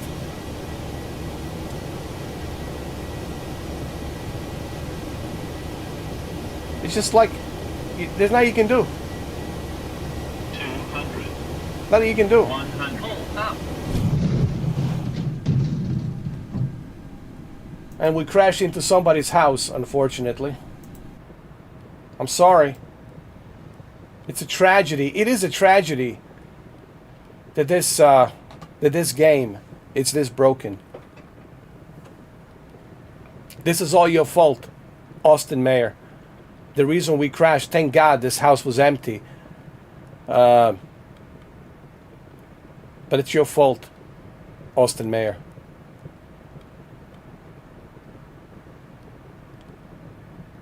Now, A330 is a little bit better, but even with an A330, Dominic, it keeps doing the same thing. Even though you put the course and the heading correctly that was given to you by ATC, even though you got your altimeter set, you still can't keep the plane steady. The plane still do this. Goes to the left. Goes to the left. Even though you got your headings and course, altimeter, all put in correctly as given to you by air traffic control, you still are doing this. You're still like pulling to the left. Pulling to the left. Now, Austin Mayer, he said that has to do with the wind. That was his excuse, Dominic. He says, oh, the reason that happens is because of the wind speed. You have to look at the wind speed on the map and what the trajectory of the wind speed is. And here's my question to Austin. So, are you trying to tell me that these airplanes are built like kites? They're made out of paper? They're built like kites? We're flying a kite? These airplanes are built to withstand certain wind speed of knots. They're built to withstand that shit. And you're trying to tell me if there's a little bit of a rain, a little bit of a wind, that's it. You're gonna go all the way to the left. You're gonna do this, you're gonna nosedive. And then the rudder, you saw the rudder that I have my rudder calibrated. I showed it to you. You've seen it, that it's calibrated. And it's still moving to the left, moving to the left, moving to the left. Now, if there's somebody out there, whoever sees this video, if you have a lot of experience with the X-Plane 12, and if you know what settings I should use, if you know what the problem is, if you know how to fix this, please do tell. Please do leave a comment. Don't be shy. I'm not gonna bite. I cannot bite you from internet. Don't be shy. Leave a comment down below. Type in and let me know, how did you fix it? What did you do? Is there a plugin? Do I need to download an additional plugins? What type of plugins do I need to download? Is there some secret sauce that I don't know about on the X-Plane community? But for right now, I got all the updates, Dominic, dude. I got all the updates. I download all the updates. Got everything, dude, up to date. And it's still doing essentially the same thing. If you look at me 3 days ago on a Microsoft Flight Simulator using Latin VFR Airbus 321, I'm sorry, Airbus 321 from Palm Beach International to Boston Logan International, the flight was 2.5 hours. And I was doing it during the rain and storm and snowstorm, and I still made it safely to Logan International Airport. I was able to land, taxi to the gate. Here, forget it.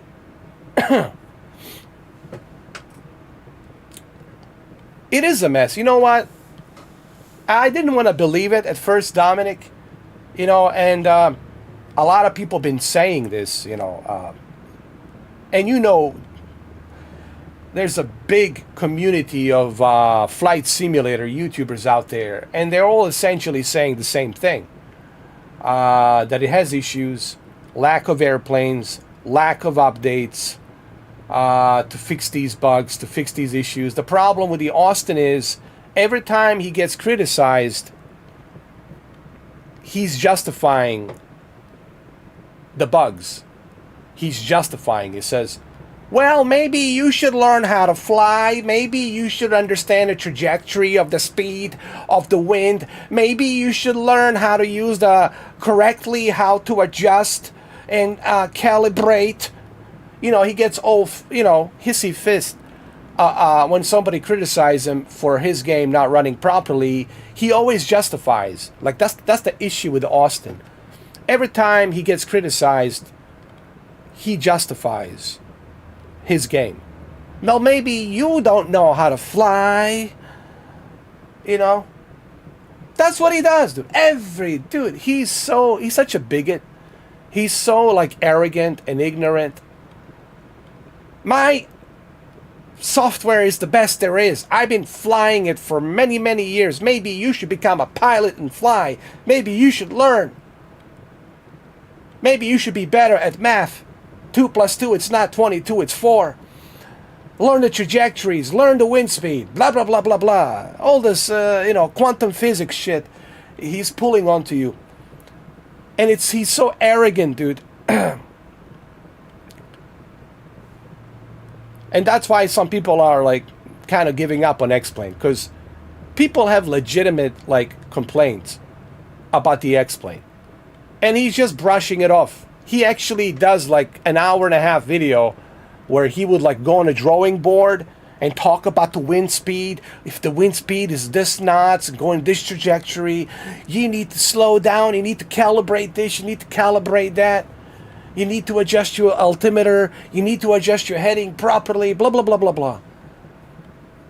Your speed should be at that certain number, your altitude should be at that number, at that certain thousands of feet.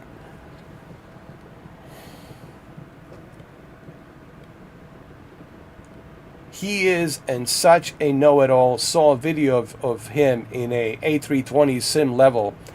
Dude didn't even know where. I know that was not too long ago, right?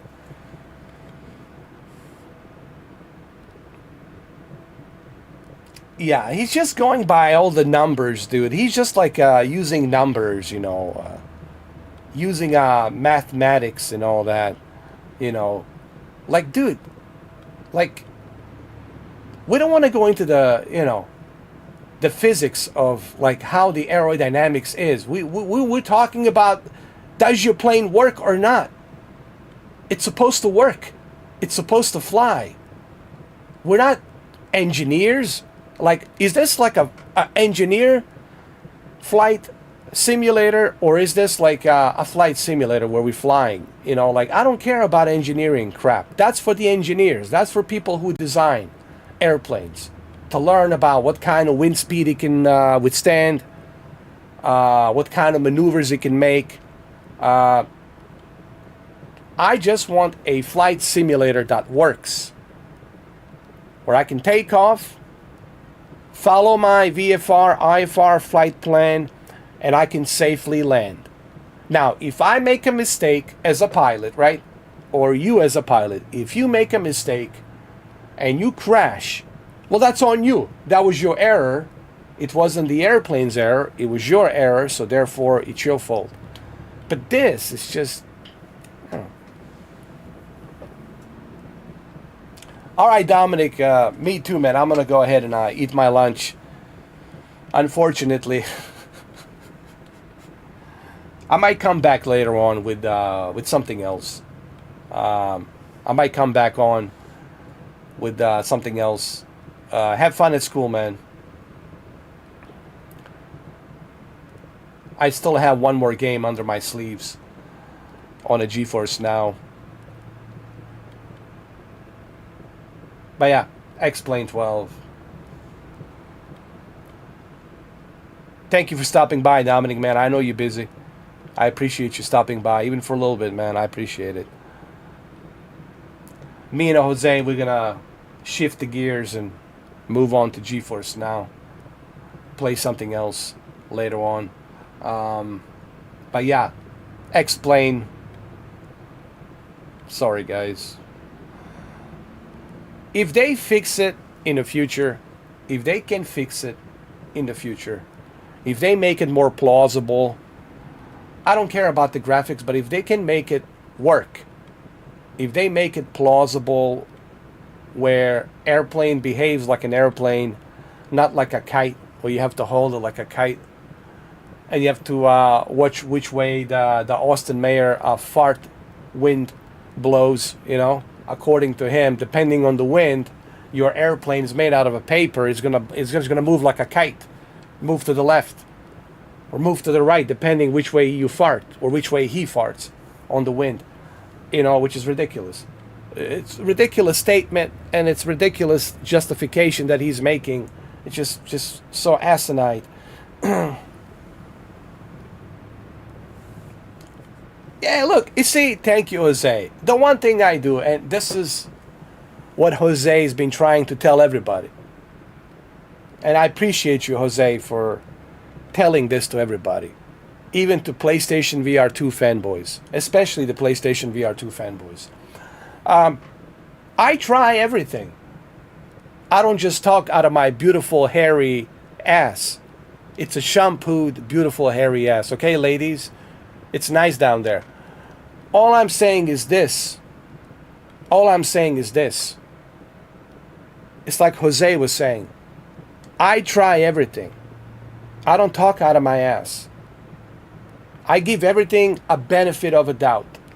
And clearly, there's going to be winners and losers. Some products, I'll give the credit when the credit is due. And some products, I'll give 2 thumbs up if it deserves it. Okay? That's how this works. That's how it works. Now, if you're sponsored, well, if you are sponsored, well, I mean, what is there to talk about? You're sponsored. Okay? And you're going to say whatever the sponsor tells you to say. You're being lobbied by a sponsor. I don't know why would anyone want to watch somebody being sponsored. I don't understand why you guys watch sponsored YouTubers. You do understand that they can't be honest, even if they wanted to, because it's a nice gig. Easy money, work from home, don't have to work 9 to 5, some shitty job, listening to some shitty ass boss. It's nice. It's nice to sit at your home in the comfort of your home and have sponsors. And all you got to do is just be a good actor, say few lines that they tell you to say, and just say, yes, guys, love this product. I can't believe how great it is. It's nuts. It's nuts how great it is. It's nuts how awesome it is. This is amazing. But make sure you click on that link down below. Make sure you buy it. I got this product for free. Thank you. Woohoo! And people watch that crap. Millions of people watch that crap, you know?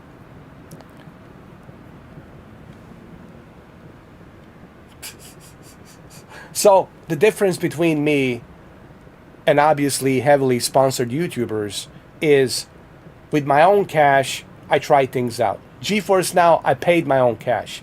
Nvidia is not sponsoring me. Jensen is not sponsoring me. Jensen is not whispering in my ear telling me, go make some more GeForce Now videos. Come on, come on.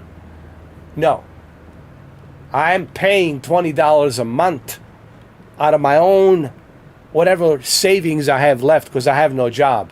Pretty soon I'll be on the street homeless. I'm going to be like Bruce Springsteen in the Philadelphia, walking around, you know.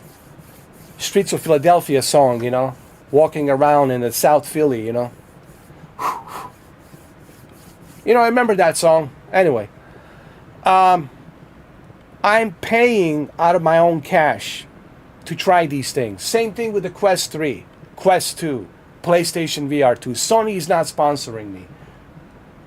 Mark Zuckerberg, it's not sponsoring me. Everything I do, it's out of my own cash. You know? And it's really sad that some people don't appreciate that. It's really kind of sad that people don't appreciate that because they want you to be a fanboy. They want you to pick and choose. Pick and choose a lobby. Be a lobbyist. Pick and choose a lobby. And I don't do that. I don't pick and choose a lobby. While everybody else, they pick and choose a lobby. You know? Did you notice? Did you notice how Dr. Disrespect got the brand new Turtle Beach headphones before everybody else? Did you notice that? Do you know why? Because he's heavily sponsored by Turtle Beach. He's heavily sponsored. And he's never going to say anything bad about Turtle Beach. He's not going to tell you, ooh, I don't think this price is right. I don't think $300 is right. But we might have a raffle come in and maybe you'll win one. Let's go with a raffle. Donate some money. Maybe you'll be chosen winner. And look, nothing against Guy Beam, nothing against Dr. Disrespect. God bless him. The guy worked really hard. He's got talent. He's a good actor. He's good looking, right? But he's heavily sponsored by Turtle Beach. Okay? So I'm not. And there's a major difference. You can't expect people to be honest with you. You can't expect people to be frank with you, to be upfront with you if they are heavily sponsored. So I speak the truth. I speak the facts. And the truth and the facts today, it's not very popular, unfortunately. We live in a world where the truth and the facts are not popular. People don't like truth and the facts. People like ignorance and arrogance, so they can move on with their bourgeois little bullshit lives, and they can continue to enjoy their, ignorant little bubble lives that they live, ignoring everything else, the truth, the facts. I don't want to get into that, but that's why it's difficult for a guy like me to make it on a YouTube. That's why it's difficult for me to push anywhere with this channel, because people are out there talking shit about me that's not true, because they got butthurt that they got blocked, but they don't ask themselves or look at themselves in the mirror. Hey, gee whiz, why were you blocked? Huh? Why don't you ask yourself that question instead of talking shit about me? Ask yourself, why were you blocked? Yeah, why don't you go and be truthful and honest about that? And then you got that bullshit out there. People talking shit about me, doing Discord and trying to sabotage my channel. I don't know what the fuck they're trying to sabotage, to be honest with you. No one's going to sabotage my channel. When the day and the time comes for me to pull the plug on this channel, it's going to come from this bozo, from this guy. I'll be the one to pull the plug. No one else is going to pull the plug for me. Okay? So I really try, dude. I try to give it my best. I try to entertain people. I try to be fair. I try to give you a fair assessment of the product, of the video game. And I do have my opinions. I do, like everybody else. But my opinions are based on what I experience. When I am reviewing something, when I'm playing a video game, I go based on what I'm experiencing, right? And I have to acknowledge the positives and the negatives, okay? And if there's a lot of negatives on that product, I do have to acknowledge them, right? So I try to do that. Now, opinions do change. People say, but sometimes you change your opinions. Well, gee whiz, yes, sometimes I do change my opinions because I revisit these products. And if they get better, if they are fixed, if they fix the problems that they had previously where I stated those negative opinions, then if I come to revisit a few months later, then I'm going to give it a positive feedback and I'll change my opinion. So that's how this works, guys. That's how you keep a honest, fair look on things. And I'm probably the only guy who's doing it. I have yet to see anybody else doing it. Everybody else is after this. Everybody else wants to make a quick cash by, riding the cocktails of a certain brand, vouching for, almost like lobbying for one certain brand in hope that they will attract a lot of fanboys. And once they attract a lot of fanboys, those fanboys will give them a click views so they can continue exploiting those fanboys, and hopefully maybe they'll get contacted by a brand and then get sponsored and just continue riding that fanboy train. And that's what's going on with a lot of YouTube channels. But you have to remember this: the person who's fanboying about a certain product, they're not doing it because they love the product. They're doing it because it gives them the views, it gives them the money, ad revenue, and it beats 9 to 5 shitty ass job. It's better to work from home. So that's pretty much, in a nutshell, how it works. I've been doing YouTube for 10 years. I don't need anyone to educate me on what YouTube is. I could be the CEO of the YouTube. That's how I know this platform really well. And I have a lot of experience throughout 10 years doing YouTube.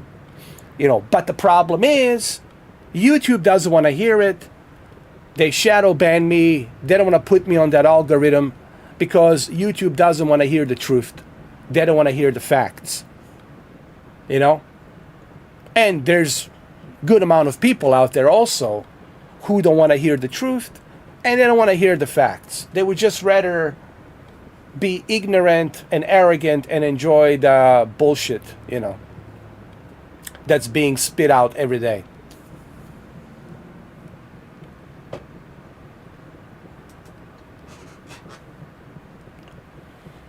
So, well, yeah, it's true.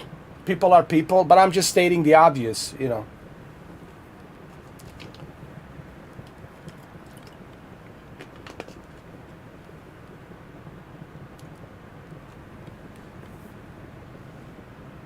I just find it so ironic that a lot of these individuals, they go to these YouTubers and they spend all the money, and I don't know in what kind of what do they like? And again, I don't mean to pick on Dr. Disrespect because he's a big YouTuber. But here's what people don't understand about Dr. Disrespect. And again, I like the guy, but let's be honest. And I know he's going to be live pretty soon. He's probably live right now, playing Call of Duty. But let's be honest about Guy Beam. Let's be honest about Dr. Disrespect. If you really think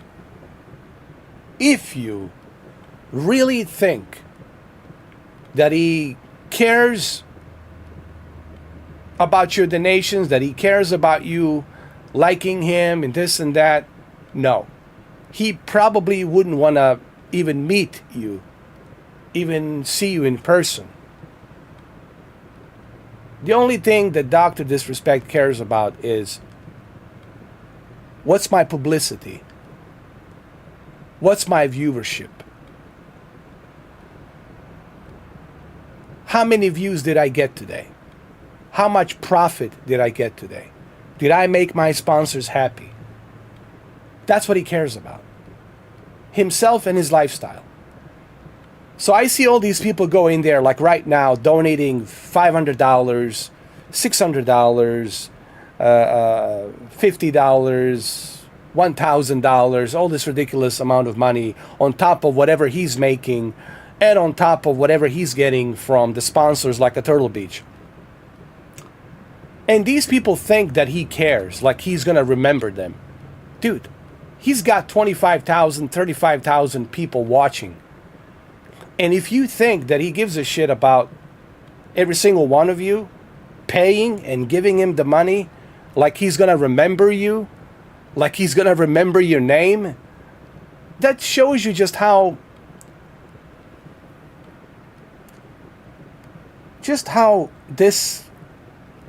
stupid people are, man. How stupid people are. They think if you give him a $500, all of a sudden he's going to remember you. No, he ain't going to remember you. Because you're not the only one giving $500. There's so many people giving money. He's not going to remember you. So then what's the point of going there, giving him a $500?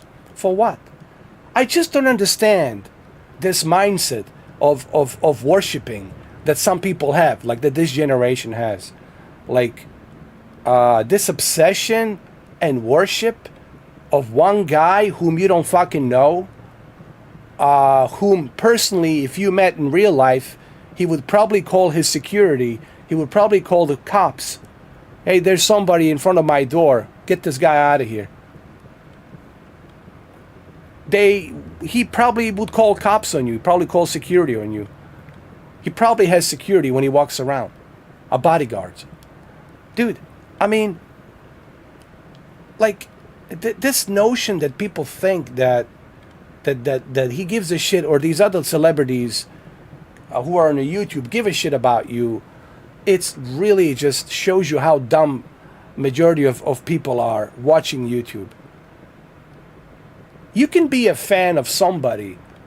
I'm not saying you cannot be a fan, but don't be worshiping, man. People are worshiping these individuals, man. They're worshiping. Like, that's crazy. You worshiping him? Really, dude? I just don't understand that shit. I really don't understand, like, this generation. I don't get it, dude. This whole simping, worshiping, it's so bizarre to me. It is so alien to me. I just don't understand that, you know? You worshiping somebody who doesn't give a shit about you. I mean, I don't know how else to put it. You are worshiping somebody who doesn't give a shit about you. And if he saw you on the street, he would call the cops. He would call his bodyguards, his security detail. They don't give a shit about you. The only thing they care about is exploiting you, using you. To give them views, to give them money, to make their sponsors happy, to participate in the raffle so that way you can purchase the sponsor's product. But they don't care about you. They don't. And this is what people on YouTube who are constantly worshiping these individuals don't seem to understand. You know. And this is the truth. This might not be pleasing to your ears. It might be difficult for you to swallow this, to understand this, but that's the truth. You could use that money, that $500, and give it to the kids who are suffering from cancer or leukemia. You can use that money and try to help somebody who needs help. There's other things you can do with that money, but instead people are wasting money and throwing money on worshiping these demigods, these prima donnas, these phony prima donnas, you know. And it's just sad, and it's really pathetic in my opinion, you know. And yeah, it's coming from a guy who's also doing a YouTube. But as a guy who's doing a YouTube, I'm being upfront and honest. I'm not sitting here telling you, "Ooh, give me a donation. Give me this, give me that." All I ask in return from people is share the video. It doesn't cost you anything. It doesn't cost you nothing. Zero. You won't have to spend a dime on me. The only thing you will spend is your finger, your index finger, and your mouse to click share. And if everybody was sharing my videos, I would be able to break the ice and I would be able to be on that algorithm. But no one is sharing. No one is sharing the videos. People are just sitting there and just watching and having all these judgments and bullshit judgments. Well, that's fine. You can have a judgment all day long. I can have a judgment about you. But that doesn't mean that you're right. And that doesn't mean that I'm right. But you can't go by your judgment, okay? Thinking, oh, this guy's an asshole, or this guy's this. That's just your opinion, and opinion doesn't mean shit. It's not a fact. It's just your opinion. But if people are watching my videos and they say they enjoy it, if you say you enjoy my videos, the least you can do, it's click share, click like. Doesn't cost you anything. Doesn't cost you anything. You don't have to spend the amount of money you spend on Dr. Disrespect. You spend zero on me. Zero. If you want to become a member, that's optional. I don't force anybody to become a member. Membership, it's optional. That's if you want it. And it's only $2 a month. But if you really want to help the channel, all you got to do is just share. Share the video, dude. I do it for other people. If I see something I like, I share. I share all the time. Because sharing can help. When you share the video, then somebody else sees the video. And that same somebody else shares the video to somebody else. And it keeps going on like a domino effect. And that's how you get recognition. That's how you break the algorithm. You know, but if you're not sharing the video, if you're just sitting there and watching and teaching your balls, I don't know, higgy-me-jiggy language, then so what's the point of watching me? If you're going to sit there, if you're not going to share the video, if you're not going to like the video, if you're not going to subscribe, so then what's the point? You know what I mean? So anyway, I just don't understand that. You know, I'm not, look, you don't have to share, you don't have to like, it's your choice. But I just don't understand. People would tell me that they like my channel. All right, if you like my channel, well, why don't you share? Why don't you subscribe? I've been following you for years. Okay, well, I don't see you in the comments. I don't see you commenting. You don't leave a comment. I don't see you sharing. So how could you tell me that you've been following me for years, but you never comment, you never share?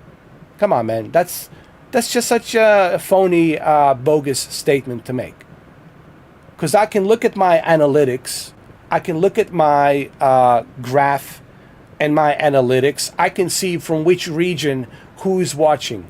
I can see exactly from which location, from which place in North America people are watching, or in Europe, from which from which country in region in Europe are they watching. Northern Europe, Southern Europe, Eastern Europe, Western Europe, North America, North, South, Latin America, Central America. I can see the demographics. I can see who's sharing, who's not sharing. I have all of these tools at my disposal. So I know what's going on. So I don't appreciate when people tell me, I like your channel, but you're nowhere to be seen. You're nowhere to be on the map that you are liking and sharing. I'm just being honest, guys. I'm not telling you what to do. You can tell me, go fuck yourself, Mr. 4K, fine. But don't tell me that you like what I do. Don't try to contact me on the Instagram. Don't try to contact me on the Twitter or other social media to tell me how much you like, how much you care. Because it's bullshit. You obviously don't. Because if you did, it would be obvious. The only guy that's showing up here is Jose. Everybody else is sitting on the sidelines with their disposable emails and their other fake accounts. I can make fake accounts too. Anybody can make that. That's easy. Anybody can do that. I'm simply saying is, let's be honest here. Let's be truthful. Let's not beat around the bush. You know? Thank you, Jose. Yeah, I mean, Jose is the only guy here, and he's going to be the guy that's going to come back later on when I do GeForce Now. And where's the fire department? Look how long this thing's been burning, and where's the fire department, man? It hasn't showed up yet. You know, look, guys, I'm not trying to be an asshole about this. And this is the way I talk, okay? I'm not going to talk to you in an Asmir. Hi, oh, yeah, yeah. No, this is who I am. This is the only voice I have. This is the only face I have. But I have to be honest about this. I've been doing YouTube for 10 years, man. It's not like I just started this. You know, it's not like I just started doing YouTube. I know some of you want me to come back to televisions. Guys, I don't have financial means to come back to televisions. I would love to come back to televisions. And I know that's what everybody wants me to do. I would love to review televisions every 15 days. Get a new television. Do tests within 15 days. Make a final verdict. Send the television back. Get another one. But I don't have the partnership. I tried. It's not like they're knocking on my door. It's not like they're calling me, hey, would you like to partner up with Samsung? Would you like to partner up with the LG? Would you like to partner up with the Sony? It's not like they're calling me. It's not like Vizio is calling me. It's not like Hisense is calling me. They're not like knocking on my door asking me, hey, would you like to? All right? I can't do it because I have no money. I have no financial means to do it. I would love to do it, but I can't. You know? And sure as hell, I can't do it if people are not sharing the videos. If I'm not profiting any money from YouTube, how am I supposed to buy a television? How am I supposed to review a television? If I'm not getting any income, how? Like, think about the logic that you guys are asking me. Come back to the television, but you're broke. You broke. With what?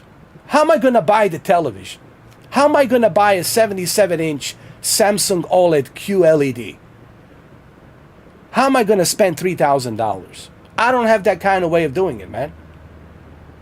But you have the nerves to ask me, people have the nerves to ask me to go back to television with what? You guys are not sharing the videos.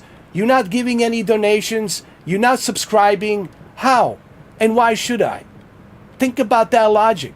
Think about that stupid logic, man. That arrogant logic.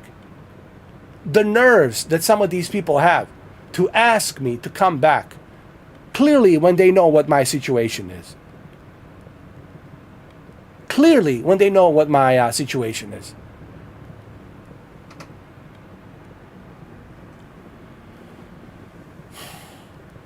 So I can't do televisions. I would love to, Jose. I would love to. I would love to do televisions. I would love to come back and do it in a heartbeat. And I know people would love me to see that. But I can't. I simply can't. I might be on the street by the end of April. I might be like in that song like Bruce Springsteen, Philadelphia. Streets of Philadelphia, you know, walking down in a South Philly, you know, down the street. I'm being honest here, dude. I'm being honest, you know. It's not like I don't want to go back to television. I would love to. But I tried. I applied. Trust me. I tried, dude. I tried Samsung sponsorship. I tried LG again. I haven't heard. I like forwarded my application to Samsung dozens of times. I forwarded my application to LG dozens of times. I forwarded my application to various different companies out there. Home theater companies, you name it.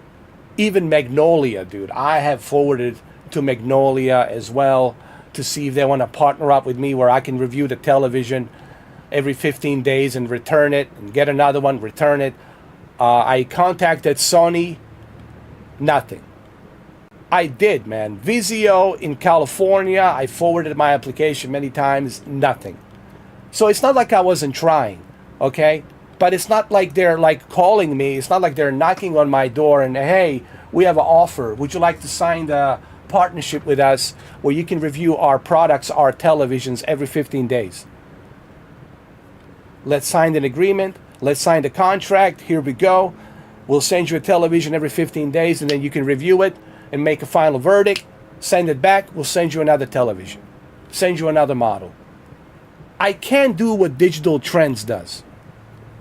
Digital Trends is very established company.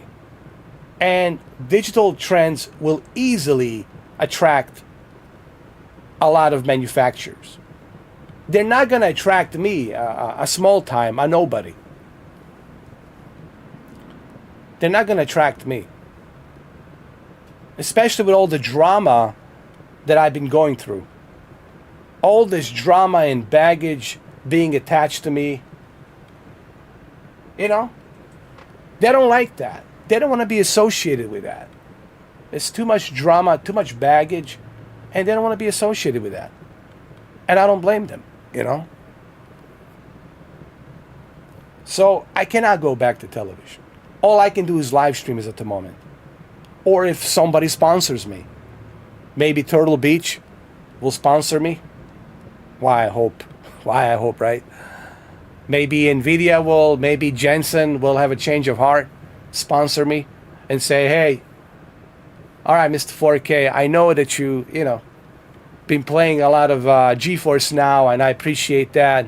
Here, let me give you a sponsorship. You know. Funny thing is, later on, I'm going to be doing a GeForce Now. Later on, I'll be doing a GeForce Now.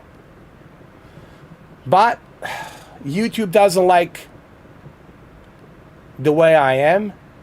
They don't like my tone of voice. They don't like, they just don't like me. For whatever fucking weird ass fucking reason. And I'm not going to go try to fucking figure out why that fucking is. But clearly they don't like me for whatever the fucking reason, all right? It's not like they need a reason. Just simply they don't like me. They don't like the way I look. They don't like the way I talk. They just don't fucking like me. And they put me at the bottom of the fucking pit. At the bottom of the fucking pit. Purposely. And there's nothing I can do about that. But there is something you guys can do about that.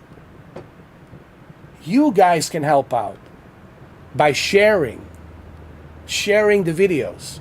You don't have to spend a dime on me, and Jose will tell you it's optional if you want to. I'm not forcing anybody to spend a dime on me.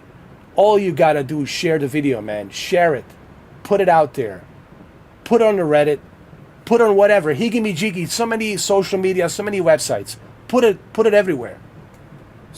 Somebody's gonna click, somebody's gonna check it out. You know, if you don't share, then no one even knows I exist. Nobody even knows that I exist. I might be just talking in a different dimension. I might as well be in a different dimension, talking to a different dimension. If you don't share, that's all you gotta do is share the video, man. That's it. It doesn't cost you anything. Just your index finger clicking on the mouse takes you less than 3 seconds. Less than 3 seconds. Or less than 4 seconds. 4 seconds. Depending on how quick and fast you are. Less than 4 seconds. What is that? Less than 4 seconds of your time. It's nothing. You can't even take a piss that fast. You can't even drink a water that fast. Less than 4 seconds, man. Share the video, man. That's it. That's all I ask, man. He's going to send me his leather jacket. Hey, Jensen. How about this, Jensen? You send me your leather jacket with that 4080 Super Signature GPU, huh? Huh? And the lifetime membership of GeForce Now, huh? How about that to sweeten the deal, Jensen? How about that to sweeten the deal? How about that? That would sweeten the deal big time for me.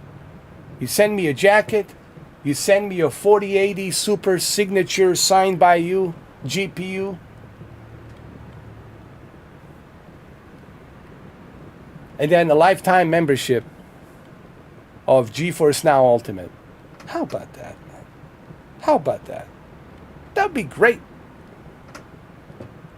Yeah, I don't think that's going to happen. But I can try.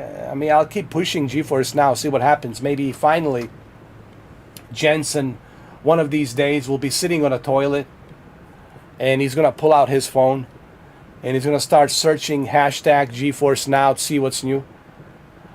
See what kind of content people are creating on a GeForce Now. And maybe while he's sitting on the toilet giving a shit, maybe finally he's gonna come across me while he's scrolling down. Maybe finally he's gonna, oh look, woo! Who is this guy? MR4K upscaler. Who is this handsome fellow over here? While I'm taking a shit, while I'm giving a shit, since I'm giving a shit, let me click on him. And I can maybe hope that Jensen will give me his blessings, and accept me into his family as one of his own, and adopt me as he should adopt me. Because I've been working really hard on NVIDIA GeForce Now, as you guys know. Man, I've been working really hard on GeForce Now, man. Super hard. All right, I gotta go eat something. I'll be back later with GeForce Now. Hopefully I'll get a leather jacket from Jensen and a signed signature GPU from Jensen, and a lifetime membership of GeForce Now from Jensen. Hopefully. I can dream, and I will try to dream and dream and dream. Even if I'm in South Philly, 10 below zero with the snow in a cardboard home, I'm still going to dream of that dream. All right, Jose. Dominic, thank you, man. I know you're busy. You got work. You got school. I know you're busy, brother. But I appreciate you stopping by, at least for a little bit. Thank you, man. Jose, what can I say? Jose, it's always here, man. Jose, it's my right-hand man. He's my vice president. If I ever become successful, I will make Jose a vice president. You'll never have to worry about working ever again. If I ever become super successful, you're going to be my vice president, and you'll never have to worry about the money ever again. If I ever become successful, which it's never going to happen, but you never know. Thank you, brother. Cheers. Bro, a prototype 5090? I would kiss him. I would kiss Jensen. I would kiss him. I don't care. You know? I mean, I'm not gay. I'm straight. But as a straight guy, I would still kiss him on the cheeks, like Italians do. They kiss you on the cheek. That's what Italians do. I would kiss him on the cheeks and say, yeah, thank you, man. If he gave me a 5090. A prototype.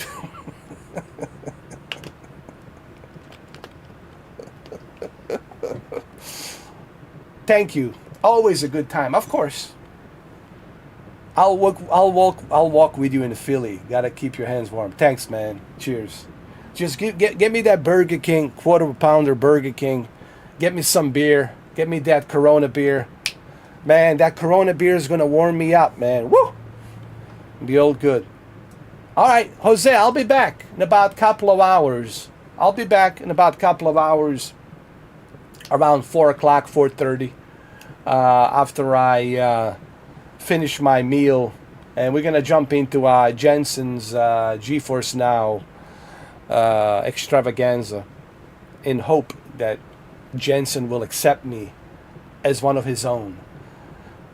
Hopefully he'll see me on the toilet while he's taking a shit, while watching his phone, while scrolling down. He'll see me, Mr. 4K. But if you guys share the video, there are more chances of Jensen, while he's giving a shit on his beautiful toilet, the beautiful green toilet, there's a pretty good chance while he's sitting on the toilet giving a shit on that green toilet, there's a pretty good chance while he's scrolling on his phone, hashtag GeForce Now, there's a pretty good chance he might see me. He might see me on there. So you guys got to share every day. Share it to your mama, share it to your sister, share it to your brother, share it to your grandma, share it to your dog, share it to your cat, share it to your pool guy, share it to your UPS guy, your FedEx guy, share it to everybody. Share. Share it even to that cockroach underneath the sink that you can't seem to catch. Share it to him as well. Share.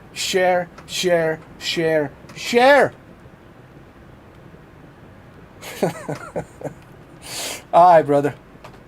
And where's the fire department? Where is the fire department? What kind of incompetent fire department is this? Where's the fire department? All right. I'll see you guys in about a couple of hours. Couple of hours. I'll be back. I'll be back in a couple of hours, okay? I'll see you, Jose, in about a couple of hours. Cheers, brother. Cheers.